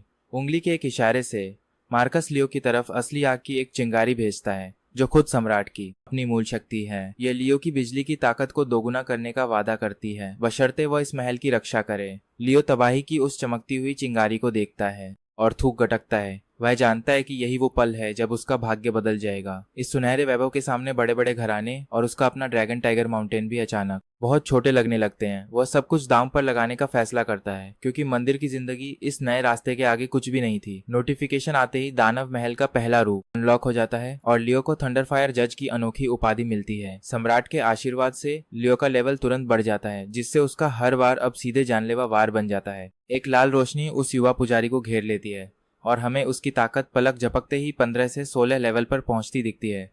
यहाँ तक कि उसकी लकड़ी की तलवार भी गहरे लाल राक्षसी लपटों से घिर जाती है। यह देखकर वह खुशी और हैरानी से झूम उठता है। वह तलवार हवा में लहराता है और कड़कती बिजली काली मिट्टी में एक गहरा गड्ढा बना देती है। उसकी ताकत असली है। मार्कस क्षितिज की ओर देखते हुए ठंडी आवाज में कहता है कि अब घर लौटकर पुराना हिसाब चुकता करने का समय आ गया है। उसके पिता को लगा कि धोखा देकर काम खत्म हो गया, पर मार्कस उनकी पूरी दुनिया को खाक करने के लिए तैयार है। यह खबर पूरे मिलर परिवार में आग की तरह फैल गई है कि किसी अनजान खिलाड़ी मार्कस ने बबल टॉवर में लियो को एक ही वार में धूल चटा दी। मिलर घराने के मुखिया जेकब मिलर का चेहरा गुस्से से तमतमा उठा है। वह बिस्तर पर लाचार पड़े अपने बेटे को देखता है जिसकी पसलियां टूट चुकी हैं, और गुस्से में एक भयानक दहाड़ मारता है। उसकी आवाज से छत के झूमर तक कांप उठते हैं। वह तुरंत उस अनजान हमलावर का पता लगाने का हुक्म देता है, क्योंकि रिवर सिटी में किसी की इतनी मजाल नहीं कि उसके बेटे पर हाथ उठाए। डर से थरथराते हुए मार्कस के चाचा साइलास अचानक बोलते हैं। वे दावा करते हैं कि उस दिन टॉवर में जाने वालों में एक बेहद संदिग्ध लड़का था। जब जेकब पूछता है कि कौन, तो साइलास अपने ही बागी भतीजे मार्कस का नाम लेता है। उसकी आंखों में जहरीली नफरत साफ दिखती है जब वह उस लड़के के बारे में बताता है। वह दावा करता है कि मार्कस ने अपने भाई को मारकर एक एस रैंक क्लास और बेहद खतरनाक ताकत हासिल कर ली है। सच कहें तो साइलास सारा दोष मरने के लिए बेताब है। वह दलील देता है कि अगर किसी में लियो को घायल करने का दम है तो वो सिर्फ मार्कस ही है। जेकब मिलर गुस्से में साइलास की तरफ देखता है और पूछता है कि क्या वो उसी मार्कस की बात कर रहा है जिसे कभी कमजोर समझकर परिवार से निकाला गया था और बेकार जादूगर माना जाता था। साइलास दांत पीसते हुए कहता है कि वह लड़का अब एक राक्षस बन चुका है। वह यकीन दिलाता है कि मार्कस अभी भी इसी शहर में छुपा हुआ है और उसे पकड़ने के लिए वह कुछ भी दांव पर लगा देगा। मिलर गुस्से में पास रखी मेज पर हाथ मारता है। वह अपने रसूख से पूरे शहर को सील करके उस लड़के का शिकार करने को तैयार है। रिवर सिटी का आसमान सिर्फ मिलर खानदान का है, लेकिन उन्हें अंदाजा भी नहीं है कि बाजी पलटने वाली है। जब वे उसे पकड़ने की साजिश रच रहे हैं, तभी शहर के कोनों में रहस्यमयी काले नकाबपोश लोग चुपचाप जमा होने लगे हैं। उनके कपड़ों पर ड्रैगन के सिर का निशान बना हुआ है। अब साफ दिख रहा है कि मार्कस का यह बदला सिर्फ उसकी अकेली जंग नहीं है। ये लोग दानव महल के वो खामोश सिपाही हैं जो अपने सम्राट के इशारे पर काम करते हैं। उत्तर में एक जर्जर गोदाम की छत पर खड़ा होकर मार्कस नीचे घूमती पुलिस की गाड़ियों को देखता है और उसके चेहरे पर एक ठंडी मुस्कान तैर जाती है। उसका पहला निशाना मिलर परिवार का दवा गोदाम है। वह इस खानदान को उसकी बुनियाद से ही खत्म कर देना चाहता है, जिसकी शुरुआत यहीं से होगी। इसी शहर से हम खुद को एक कड़ी सुरक्षा वाले आधुनिक कोल्ड स्टोरेज गोदाम के सामने पाते हैं। यह मिलर परिवार की जीवन रेखा है, जहां से उनके पूरे शहर का दवा कारोबार चलता है और शहर के 30% दवा बाजार पर उनका कब्जा है। आधी रात की हल्की बूंदाबांदी के बीच दर्जनों भाड़े के अंगरक्षक इस गोदाम की सुरक्षा में चारों तरफ पहरा दे रहे हैं। इनमें से ज्यादातर गार्ड 15 से 20 लेवल के हैं, जो खुद को बहुत ताकतवर समझते हैं। तभी उनका लीडर सिगरेट सुलगाने के लिए हाथ बढ़ाता है कि अचानक सन्नाटे को चीरती हुई एक घंटी बजती है। वह आवाज इतनी अजीब है कि सबके रोंगटे खड़े हो जाते हैं। गार्ड अंधेरे की तरफ चिल्लाता है जहां एक साया खड़ा है। तभी हरे रंग के लिबास में एक शख्स धीरे धीरे बाहर आता है। वह कोई और नहीं बल्कि साइलास है, जिसके हाथ में लाल रंग के पैटर्न वाली लकड़ी की तलवार है। उसके चेहरे पर वही पुरानी मजाकिया मुस्कान है। वह बड़े आराम से गार्ड से माचिस मांगता है। से गार्ड्स अपनी मौत का बुलावा समझते हैं और तुरंत अपने हथियार निकाल लेते हैं, लेकिन वे एक कदम भी आगे बढ़ा पाते उससे पहले ही बिना किसी चेतावनी के उनके आसपास की हवा सिकुड़ने लगती है। आसमान से गिरता एक ऐसा दबाव जिसे कोई रोक नहीं सकता। उनके 22वें लेवल के कप्तान सहित हर एक बॉडीगार्ड घुटनों पर आ जाता है। उनके नीचे का पक्का कंक्रीट का फर्श अचानक मकड़ी के जाले की तरह दरकने लगता है। कदमों की लगातार आहट सुनाई देती है और मार्कस पीछे से आता है। बारिश के बावजूद उसका लंबा काला कोट पूरी तरह सूखा है और वह इमारत को ऐसे देखता है मानो वो कोई कब्र हो। डरा हुआ कप्तान हकलाते हुए मार्कस का नाम लेता है। मार्कस कहता है कि अगर मुखिया इस शहर का दवाइयों का राजा बनना चाहता है तो मैं उसे खंडहरों का राजा बना दूंगा। वो गेट के पास जाकर अपना दायां हाथ उठाता है और अग्नि दानव की नरक जैसी लपटों का आह्वान करता है। यह कोई मामूली आग नहीं, बल्कि तबाही की ताकत से भरी गहरे लाल रंग की राक्षसी लपटें हैं। एक गरजते हुए आग के ड्रैगन की तरह यह धमाका पल भर में लोहे के मजबूत दरवाजों को चीर देता है। गर्मी इतनी तेज है कि संपर्क में आते ही लोहे की चादरें पिघलने लगती हैं। आग का ड्रैगन गोदाम के अंदर घुस जाता है और वहां रखी बेशकीमती जड़ी बूटियों और दवाइयों को बेरहमी से निगलने लगता है और आग का कहर बरसाता है। लाल रंग की कड़कती बिजलियां आसमान से बरसती हैं और तड़पते हुए गार्ड्स को पल भर में राख के ढेर में बदल देती हैं। यह हमला बेहद तेज था। अभी मार्कस को कुछ महसूस होता है और वह दूर अंधेरे की ओर देखता है। उसके होठों पर एक शरारती मुस्कान तैर जाती है। लगता है मिलर परिवार के साथी काफी जल्दी आ गए। ठीक 3 मिनट बाद मिलर परिवार की शाखा के निशान वाली कई काली गायें अचानक आकर रुकती हैं। आर्थर नाम का बुजुर्ग एक दर्जन खास योद्धाओं के साथ बाहर आता है। आर्थर उस गोदाम को देखता है जो पहले ही आग के समंदर में बदल चुका है और उसका चेहरा गुस्से से काला पड़ जाता है। यह योजना का हिस्सा नहीं था। वह मार्कस को घूरते हुए इस हिमाकत का कारण पूछता है। वह अपने लेवल 28 के मास्टर का पूरा दबाव बनाकर उस लक्के को डराना चाहता है। वह मार्कस पर उनके वारिसों को जख्मी करने और संपत्ति जलाने का आरोप लगाता है। क्या उसे लगता है इस शहर में कोई उसे रोक नहीं सकता? मार्कस बस अपना हाथ आगे बढ़ाता है और उसकी हथेली में चिंगारियां चमक उठती हैं। वह याद दिलाता है कि पसलियां टूटते वक्त यह बुढ़ा इतना बहादुर नहीं था। मार्कस की आवाज में घमंड साफ महसूस होता है। गुस्साया आर्थर अपने लोगों को बिजली का जाल बिछाने का हुक्म देता है। वह मार्कस को जिंदा चाहता है ताकि उसकी आत्मा से हथियार बना सके। सभी योद्धा तेजी से चारों तरफ फैल जाते हैं। उनके डंडे और तलवारें मिलकर नीली बिजली का चमकता हुआ जाल बना लेते हैं। वे शातिर हथियारों की तरह बधते हैं। उनके हथियार आपस में मिलकर नीली बिजली के एक बधते जाल में बदल जाते हैं। बिजली का ककता हुआ घेरा करीब आने पर मार्कस नफरत से सिर्फ 2 शब्द कहता है। वह अपने पवित्र संप्रभु क्षेत्र को जगाता है, जिससे बिजली की वह खतरनाक तप उसके किनारे को छूते ही थम जाती है, मानो उसका सामना अपने असली दुश्मन से हुआ हो। वह बिजली पल भर में शांत और बेअसर रोशनी बन जाती है। मार्कस साइलस से उस बुड्ढे को संभालने के लिए कहता है, बाकी सब खुद देखने की बात करता है। साइलस मुस्कुराते हुए इसे मान लेता है। साइलस जोर से चिल्लाता है और उसके कदमों से घंटियों की आवाज गूंजती है। वो बिजली और आग के साथ आर्थर पर टूट पड़ता है। इसी बीच मार्कस धीरे धीरे अपनी बाहें फैलाता है और अग्नि दानव के शांत दिल को जगाता है। रात के सन्नाटे में अचानक अनगिनत गहरे लाल रंग के आग के गोले हवा में बनने लगते हैं। कान फाड़ देने वाले धमाकों के साथ ये शैतानी गोले मिलर परिवार के योद्धाओं पर बरस पड़ते हैं। उस रात उत्तरी इलाके की आग से आधा शहर चमक उठता है। यह खौफनाक मंजर मिलर और जेकब परिवारों की बची खुची इज्जत भी मिट्टी में मिला देता है। वह गोदाम अब धरती पर साक्षात नरक बन चुका है। वह गहरे लाल रंग की आग इतनी गर्म है कि गिरती बारिश को हवा में ही भाप बना देती है, जिससे सफेद भाप और दम घोंटने वाले काले धुएं का डरावना साया बन जाता है। यह तबाही का मंजर है। आर्थर पागलों की तरह चीखते हुए बिजली का जाल बिछाने को कहता है ताकि हालात को संभाल सके।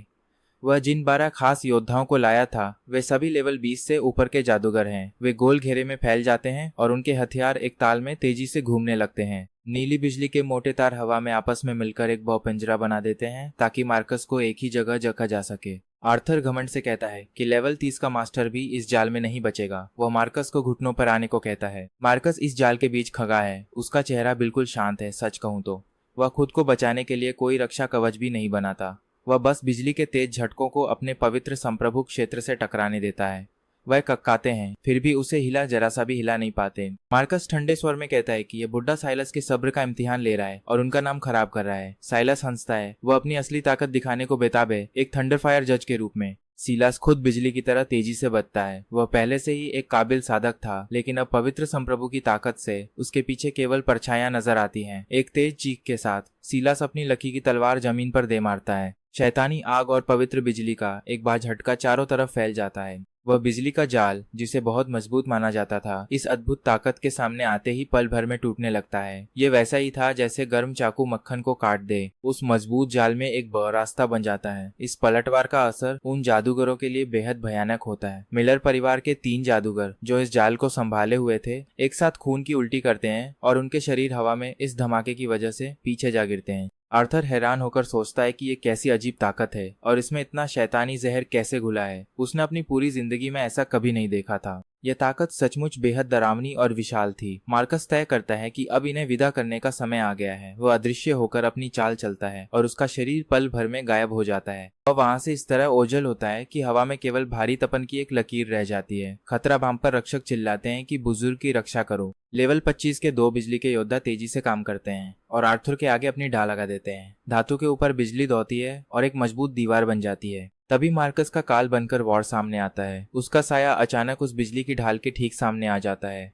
उसका बायां हाथ एक काली और घनी ऊर्जा से चमक रहा है। वह गहरे लाल रंग की आग अब फैली हुई नहीं है, बल्कि सिमटकर आग की एक बारीक और तीखी लकीर बन चुकी है जो पूरी तरह काली है। उसमें किसी भी चीज को चीरने की ताकत है। वह सीधे ढाल के बीचों बीच लगती है और तेज धमाका होता है, जिसे बड़े हमलों को रोकने के लिए बनाया गया था। उस आग को छूते ही नाकाम हो जाती है। ढाल का बीच का हिस्सा पिघलकर एक बड़े छेद बन जाता है। वह रोशनी बिना रुके आगे बढ़ती जाती है और दोनों योद्धाओं के सीने को चीरती हुई सीधे आर्थर के सुरक्षा कवच से टकराती है। रात के आसमान में एक बहुत बड़ा धमाका होता है। आर्थर के आधे शरीर के कप्पे तुरंत जलकर राख हो जाते हैं। वह कई मीटर दूर जाकर एक कबा गाय से टकराता है। उसके चेहरे पर खौफ साफ दिखाई दे रहा है, क्योंकि उसे एहसास होता है कि मार्कस इस खतरनाक स्तर पर पहुंच चुका है। उसके लिए लेवल 14 के लक्के के पास इतनी ताकत होना नामुमकिन सा लगता है। लेकिन जैसे ही मार्कस अपना हाथ नीचे करता है, हम समझ जाते हैं कि एक चींटी के लिए हर चमत्कार नामुमकिन ही होता है। उसके पीछे गोदाम के भारी खंभे आखिरकार गिर जाते हैं। तभी संकेत मिलता है कि मिलर की हमलावर टीम हार चुकी है, जिससे 5000 पॉइंट मिले हैं, और अग्नि दानव तालमेल 30% तक पहुंच चुका है, जिससे एक नया रूप खुलता है। उसे दानव के पंख मिल गए हैं, जिससे वह हवा में उलट सकता है और तेज रफ्तार से लिख सकता है। बुड्ढे को जिंदा देखकर मार्कस संदेश भेजने का फैसला करता है। वह मलबे के किनारे जाता है और बेदम पे हुए आर्थर को देखता है। उसकी आंखों में दया का नाम नहीं है। वह उससे कहता है कि अपने मालिकों को उसके लौटने की खबर दे दे। वह यहीं शहर में इंतजार करेगा और अगली बार वे जिसे भी भेजेंगे उसे खत्म कर देगा। वह खुद उनकी हवेली जाकर उनके सिर काट लाएगा। बस एक दफा हो जाओ, कहकर मार्कस हाथ हिलाता है और एक अदृश्य ताकत आर्थर को कई 100 मीटर दूर फेंक देती है। साइलस अपनी तलवार को वापस रखता है और पास आता है। वह थोड़ा उलझन में है कि जब मारना इतना आसान था तो मार्कस ने उसे जिंदा क्यों छोड़ दिया। मार्कस शहर के बीच चमकती हुई बही इमारतों की तरफ देखता है। वह समझाता है कि मारना आसान है, पर मरा हुआ आदमी डर का संदेश नहीं दे सकता।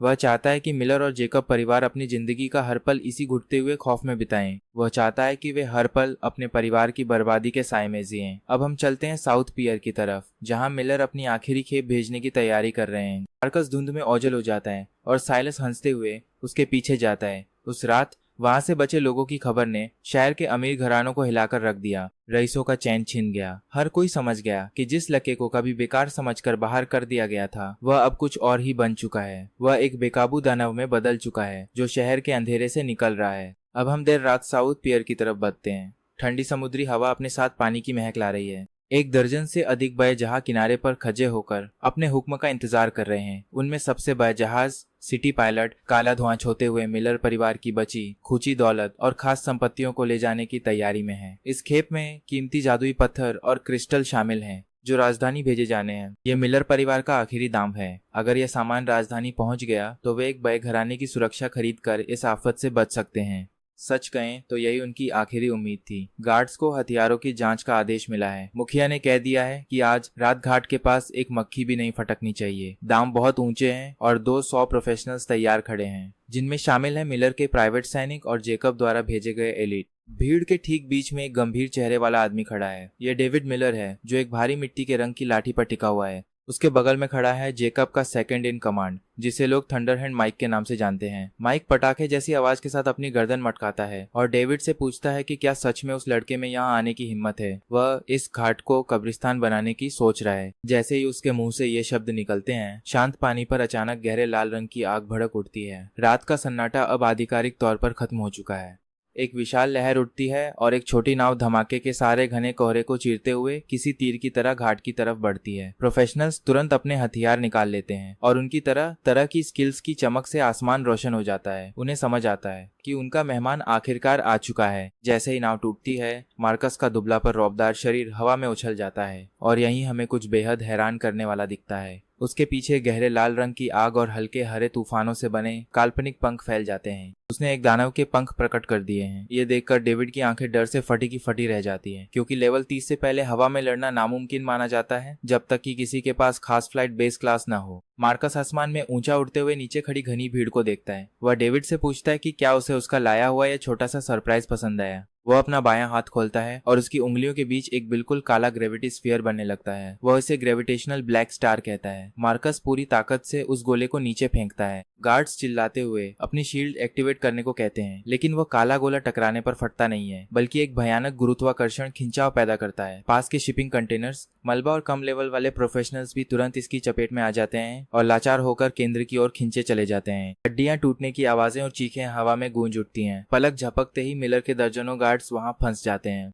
वह खौफनाक दबाव उनके शरीरों को मरोड़कर एक भयानक कीचड़ जैसा बना देता है। यह ऐसा मंजर है जिसे देखकर कोई पुराना फौजी भी मुंह मोड़ ले। डेविड मिलर गुस्से में दहाड़ता है, मार्कस को छोटा जानवर कहता है और उसे जान से मारने की कसम खाता है। वह अपनी पूरी ताकत के साथ आगे झपटता है। मार्कस थोड़ा सा हटकर हमले से आसानी से बच जाता है। इसी बीच साइलस साय से किसी भूत की तरह बाहर आता है, अपना काम करने को तैयार। साइलस के हाथ की लकड़ी की तलवार पूरी तरह बदल चुकी है। उसमें से गहरी लाल बिजली और आग कड़क रही है, जो एक विशाल अर्धचंद्र जैसा आकार बनाती है। वह जलती हुई धार हवा में ही माइक की विशाल कुल्हाड़ी से टकरा जाती है, एक बहरे कर देने वाले धमाके के साथ। उससे निकली शॉकवेव आसपास के कंटेनर्स को खिलौनों की तरह उड़ा देती है। लेवल 30 का बरसरकर माइक भी कई कदम पीछे हटने पर मजबूर हो जाता है। सच कहूं तो ये उसकी योजना का हिस्सा नहीं था। वह हैरानी और गुस्से के साथ महसूस करता है कि साइलस की एनर्जी उसकी खुद की ताकत को दबा रही है। इसी बीच मार्कस जहाज के डेक पर उतर चुका है। डेविड चिल्लाकर उसे रुकने को कहता है और पागलों की तरह अपनी लाठी घुमाता है। डेक से अनगिनत नुकीले पत्थरों के खंभे निकलते हैं जो मार्कस को रोकने की कोशिश करते हैं। मार्कस मुड़कर भी नहीं देखता, वह बस अपना पैर पटकता है और एक्टिवेट करता है। अर्थ डिमन की गूंज, एक ऐसी ताकत जो पहाड़ी आत्माओं को निगलने से विकसित हुई है। बदले हुए मिट्टी के तत्व तुरंत डेविड पर भारी पड़ जाते हैं।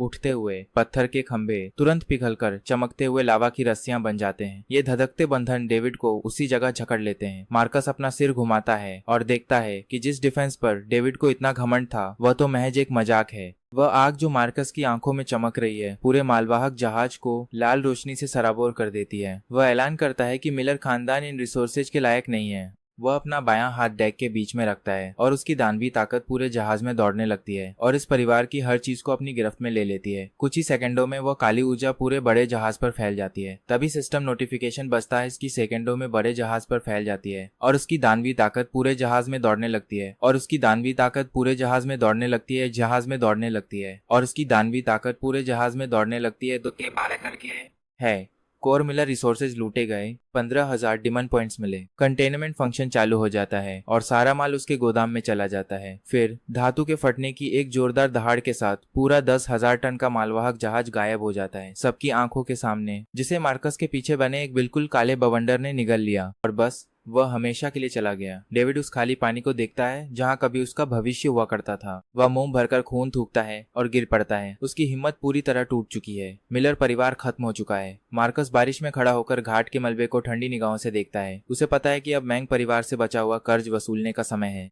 घाट पर लगी आग अब बुझने लगी है, लेकिन जो तूफान मार्कस ने इस शहर में खड़ा किया है वो तो बस अपने चरम पर पहुंचने ही वाला है। और अब हम देखने वाले हैं कि उस विशाल जहाज के हवा में गायब होने के साथ ये तूफान कितना आगे बढ़ता है। वहाँ 5 महान परिवारों में से एक के रूप में मिलर खानदान का जो थोड़ा बहुत सम्मान बचा था वह पूरी तरह मिट्टी में मिल गया। इसी बीच शहर के बीचों बीच एक अजीब सा खौफनाक माहौल बन जाता है और मैंग परिवार के थंडर मैनर पर छा जाता है, जो सफेद लकड़ी से बना किले जैसा महल है। एक पूरा जहाज और सैकड़ों प्रोफेशनल्स गायब हो गए हैं। आर्थर मैंग मेज पर बैठा इस नामुमकिन खबर को समझने की कोशिश कर रहा है। उसका लाल रहने वाला चेहरा अब कागज की तरह सफेद पड़ चुका है। वो अपने भाई जूलियन की तरफ देखता है जो एक हाथ गंवाकर बेहद दयनीय हालत में लौटा है। जूलियन का हाथ कांपता है और वो महोगनी की मेज पर मारता है और अपने भाई से कहता है कि मार्कस ठीक नहीं है। उसके साथ रहने वाला साधु एक बेहद डरावनी ताकत का इस्तेमाल करता है। वह बताता है कि मार्कस को खुद हाथ भी नहीं उठाना पड़ा, उसने सिर्फ ग्रेविटी फील्ड से उनके आदमियों को अपाहिज बना दिया। जूलियन की आंखों में मौत के मुंह से बचकर निकलने का खौफ साफ दिख रहा है। अचानक परिवार का एक चेला हॉल में भागता हुआ आता है। घबराहट में वह लगभग रेंग रहा है। उसकी आवाज डर से कांप रही है जब वो एक खौफनाक खबर देता है।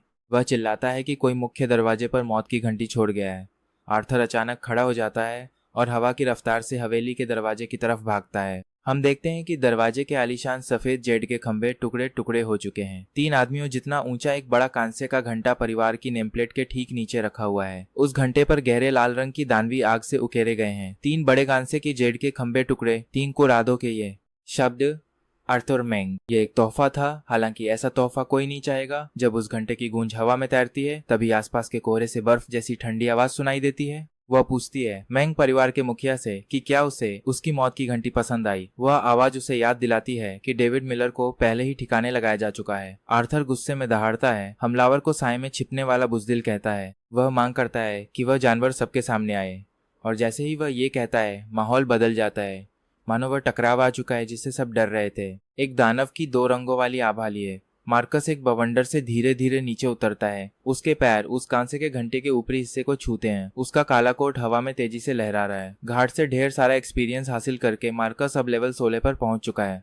उसके पीछे साइलस भी खुद में मस्त होकर नीचे उतरता है। साइलस बिजली से लिपटी अपनी लकड़ी की तलवार के साथ हवा में मंडराता है और मजाक उड़ाता है कि इस हवेली का फेंग शुई बहुत ही खराब है और काफी उदास करने वाला है। सच कहूं तो वह इस ड्रामे का मजा ले रहा है। वो आर्थर से कहता है कि उसका मास्टर खुद मामला सुलझाने आया है। आर्थर गुस्से से तिलमिला उठता है कि सिर्फ लेवल 16 का मामूली वॉरलॉक इतनी हिम्मत दिखा रहा है और गुस्से में ठहाका लगाता है। अपने दाएं हाथ के एक जोरदार झटके के साथ वह हमला करने की तैयारी करता है। ऐसा लगता है कि बातों का वक्त खत्म हो चुका है। आर्थर बिना हिचकिचाए आसमान से बिजली गिराता है जिसमें मानो पूरे आसमान की ताकत हो। मार्कस अपनी जगह डटा रहता है और ग्रेविटी को पलटकर हर चीज को एक बिंदु पर समेटने की तैयारी करता है। वह अपना बायां हाथ आसमान की तरफ उठाता है और एक बिल्कुल काला कमेंटोरे एक इचाला रहे ग्रेविटी कुआं उसकी हथेली के ठीक ऊपर आकार लेने लगता है। जैसे ही वे खतरनाक बिजलियां उसके शरीर के 10 मीटर के दायरे में करती हैं, वे अचानक एक अदृश्य ताकत की चपेट में आकर मुड़ने और सिकुड़ने लगती हैं, जब तक कि उनकी आखिरी चिंगारी भी उस ब्लैक होल में समा नहीं जाती। ये वाकई तर्क से परे एक नजारा है। आर्थर ये देखकर पूरी तरह दंग रह जाता है।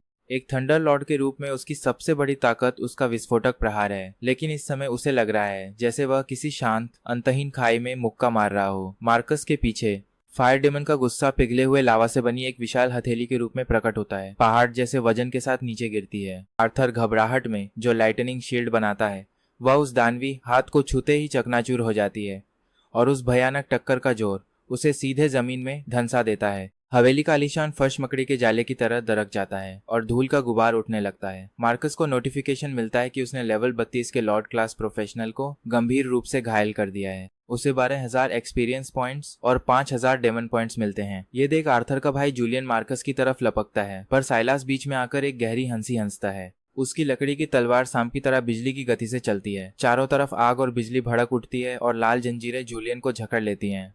साइलास डेमन वाली भयानक आग से हमला करता है। धूल छंटने पर आर्थर गड्ढे के बीच बेदम पड़ा दिखता है। चोट से उसका सीना धंसा हुआ है और वह हैरान होकर मार्कस को देखता है। वह हांफते हुए पूछता है कि उसने कौन सी असली शक्ति जगाई है, क्योंकि ये कोई मामूली वॉरलॉक नहीं है। मार्कस गड्ढे के किनारे उतरता है। उसके हाथ में नर्क की आग सुलग रही है जो सब कुछ मिटा सकती है। पर जैसे ही मार्कस पूरे मैंग परिवार को खत्म करने चलता है, हवेली के पीछे की प्रतिबंधित जमीन से एक पुरानी और बेहद शक्तिशाली ऊर्जा अचानक जाग उठती है। एक आवाज उस नौजवान से रहम की अपील करती है कि मैंग परिवार की किस्मत तय करना अभी मार्कस का काम नहीं है। वह बुजुर्ग आवाज चारों तरफ गूंजती है, जिसके साथ पानी की एक तेज लहर आती है जो पूरे इलाके को भिगो देती है। मार्कस अपनी आग शांत कर पीछे के पहाड़ की ओर देखता है। उसके चेहरे पर एक हल्की सी मुस्कान आ जाती है। ऐसा लगता है कि उस बूढ़े शैतान ने आखिरकार बाहर आने का मन बना लिया है। वह कहता है कि उसके डेमन हॉल को धार देने के लिए एक अच्छा पत्थर चाहिए था। अभी एक नया अलर्ट बजता है। 35 लेवल से ऊपर का एक बड़ा योद्धा सामने है। एक डेमन चैलेंज शुरू होता है। इस मास्टर के सामने 10 मिनट टिकना है या उसे पीछे धकेलना है। इनाम में अगली ताकत अनलॉक होगी। हम देखते हैं कि 4 महान डेमन जागने लगते हैं, खासकर जल डेमन बादशाह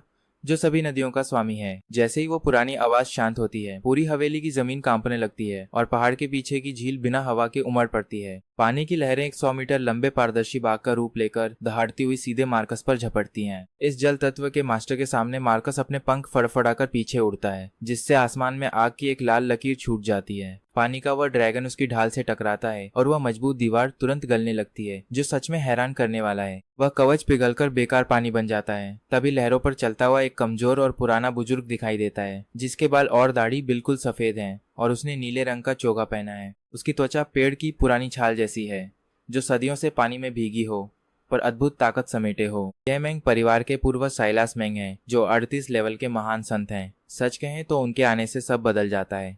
आर्थर रोते हुए चिल्लाता है कि पूर्वज मुझे बचाओ, जैसे कोई डूबता हुआ आदमी तिनके का सहारा ढूंढ रहा हो। उसकी चीख सचमुच दयनीय है। साइलास मैंग उसे पूरी तरह नजरअंदाज कर अपनी पैनी नजरें मार्कस पर टिका देता है और सोचता है कि कोई इतनी कम उम्र में 4 अलग तत्वों आग, हवा, न्यूट्रल और धरती पर कैसे काबू पा सकता है। उसे लगता है कि मार्कस के गुरु की भूख सचमुच बहुत बड़ी है, जो इस पूरे शहर को बस एक अखाड़ा मान रहे हैं। मार्कस ठंडी हंसी हंसता है और उसका होली लॉर्ड डोमेन फिर फैल जाता है। वह कहता है कि दुनिया में उसका गुरु बनने लायक कोई पैदा नहीं हुआ। अगर यह बूढ़ा इस परिवार को बचाना चाहता है तो वह भी इनके साथ मर सकता है। फायर डेमन के नरकीय कमल का आह्वान करते हुए मार्कस अपना हाथ जमीन की तरफ दबाता है और तुरंत ही जमीन से अनगिनत गहरे लाल कमल खिल उठते हैं। ये साधारण आग के गोले नहीं हैं। हर फूल में महाविनाश की ताकत है। घमंड। साइलास मैंग अपना डंडा पटक कर चिल्लाता है। वो अपने महासागर क्षेत्र को बुलाता है, जहाँ सब कुछ शांत और सुस्त पड़ जाता है। यह क्षेत्र हवा की सारी गर्मी सोखने लगता है, यहाँ तक कि दूर की बिजली और आग भी शांत हो जाती है। अचानक सिस्टम अलर्ट बजता है। पानी का भारी दबाव महसूस हुआ है। होली लॉर्ड की निगलने वाली प्यास जाग उठती है, जो जल डेमन बादशाह के साथ गहरा संपर्क बनाती है। सिस्टम एक बड़ा सवाल पूछता है। वह एक ऐसा विकल्प देता है जो पूरी लड़ाई का रुख बदल सकता है। क्या वह अपने 10,000 डेमन पॉइंट्स कुर्बान कर दुश्मन के जल तत्व पर कब्जा करेगा? कुर्बानी? मार्कस आंखों में क्रूर चमक लिए बुदबुदाता है। उसके आग वाले पंख अचानक अपने आप ही टूट जाते हैं। मार्कस की ताकत तुरंत गिर जाती है और वह बिल्कुल आम इंसान जैसा दिखने लगता है। क्या उसने हार मान ली? साइलास ने अफसोस के साथ अपना सिर हिलाया। उसे लगा कि मार्कस अभी बहुत छोटा है। फिर वह चिल्लाया, महासागर की कब्र। अचानक हवा से पानी का सैलाब निकला, जिसने मार्कस को घेर लिया और पानी का एक विशाल गोला बन गया। इस कैद के अंदर पानी का दबाव इतना बढ़ गया कि वह लोहे को भी पीस दे। लेकिन जैसे ही साइलास आर्थर को बचाने मुड़ा, गोले के बीच से हंसने की आवाज आई कि बूढ़े आदमी, पानी के लिए शुक्रिया। अचानक वह नीला पानी पल भर में बिल्कुल काला हो गया। मार्कस के बदन पर गहरे नीले डेमन के निशान उभरे और उसकी आंखें गहरे समंदर जैसी नीली हो गईं। जल डेमन बादशाह की ताकत अनलॉक हो चुकी थी जो साइलास के जादू से कहीं ज्यादा पुरानी और शक्तिशाली थी। यह शक्ति मार्कस के भीतर से फूटी और वह जानलेवा पानी अब एक गुलाम की तरह काम करने लगा। वह मार्कस की उंगलियों पर घूमते हुए काले पानी के एक विशाल भाले में बदल गया जो आसमान को छू रहा था। यह कैसे मुमकिन है? क्या तुम आग के जादूगर नहीं हो? साइलास हैरान होकर अपना डंडा गिराने ही वाला था। उसने 60 साल तक जल साधना की थी पर ऐसा खौफनाक नजारा कभी नहीं देखा। साइलास की ताकत मार्कस के सामने कुछ भी नहीं थी। मार्कस ने हाथ हिलाया और काले पानी का वह भाला आगे बढ़ा। साइलास ने घबराकर अपनी सबसे मजबूत ढाल बनाई। उसने अपने सामने पानी की दीवारें खड़ी की जो उस भाले के सामने गीले कागज जैसी साबित हुई। एक तेज आवाज के साथ भाला साइलास के कंधे को चीरता हुआ पहाड़ से जा टकराया। सिस्टम ने जल तत्व पर कब्जे की पुष्टि की। जल डेमन भाषा पूरी तरह अनलॉक हो गया, जिससे मार्कस को एक नई निष्क्रिय शक्ति मिली कि सभी नदियां आखिर में समंदर में मिलती हैं। अब पानी का कोई हमला उस पर बेअसर था, बल्कि वह ताकत में बदल जाता था। पूरा मैदान शांत हो गया। 38 लेवल का एक पूर्वज अपने ही हुनर में बुरी तरह हार गया, वह भी सिर्फ 16 लेवल के लड़के के हाथों। मार्कस आर्थर के सामने उतरा। उसके एक हाथ में आग थी और दूसरे में पानी। क्या मेंग परिवार को कुछ और कहना है? आर्थर ने देखा कि आग और पानी का ये मेल आधा देवता और आधा डेमन है। वह खून से लथपथ होकर गिर पड़ा। उसे समझ आ गया था कि उसने किसी साधारण लड़के को नहीं बल्कि महाविनाश को छेड़ा है। मार्कस, तुम जीत गए। आर्थर ने आंखें बंद करते हुए धीरे से कहा, लेकिन यह किसी अंत का नहीं बल्कि शुरुआत का वक्त था। मार्कस ने हाथ हिलाया और डेमन की आग भड़क उठी, जिससे उस रात मेंग परिवार का अंत हुआ और एक नया इतिहास शुरू हुआ। हम मार्कस को आग की लपटों और पानी के बीच खड़ा देखते हैं। उसकी नजरें दूर सीमा पर टिकी थीं, जहां साम्राज्य के बड़े अधिकारियों का गढ़ था, जिन्होंने उसका भविष्य छीनने की साजिश रची थी। वह जानता था कि 8 डेमन्स की ताकत मिलने के बाद कोई ताकत उसके आगे नहीं टिकेगी। हर कोई उसके सामने झुकने को मजबूर होगा। एक नया सिस्टम मैसेज आया। उसका अगला ठिकाना नेशनल एग्जाम था, जहाँ उसे सबसे बेहतरीन योद्धाओं को हराकर आसमान पर राज करना था। Thunder core.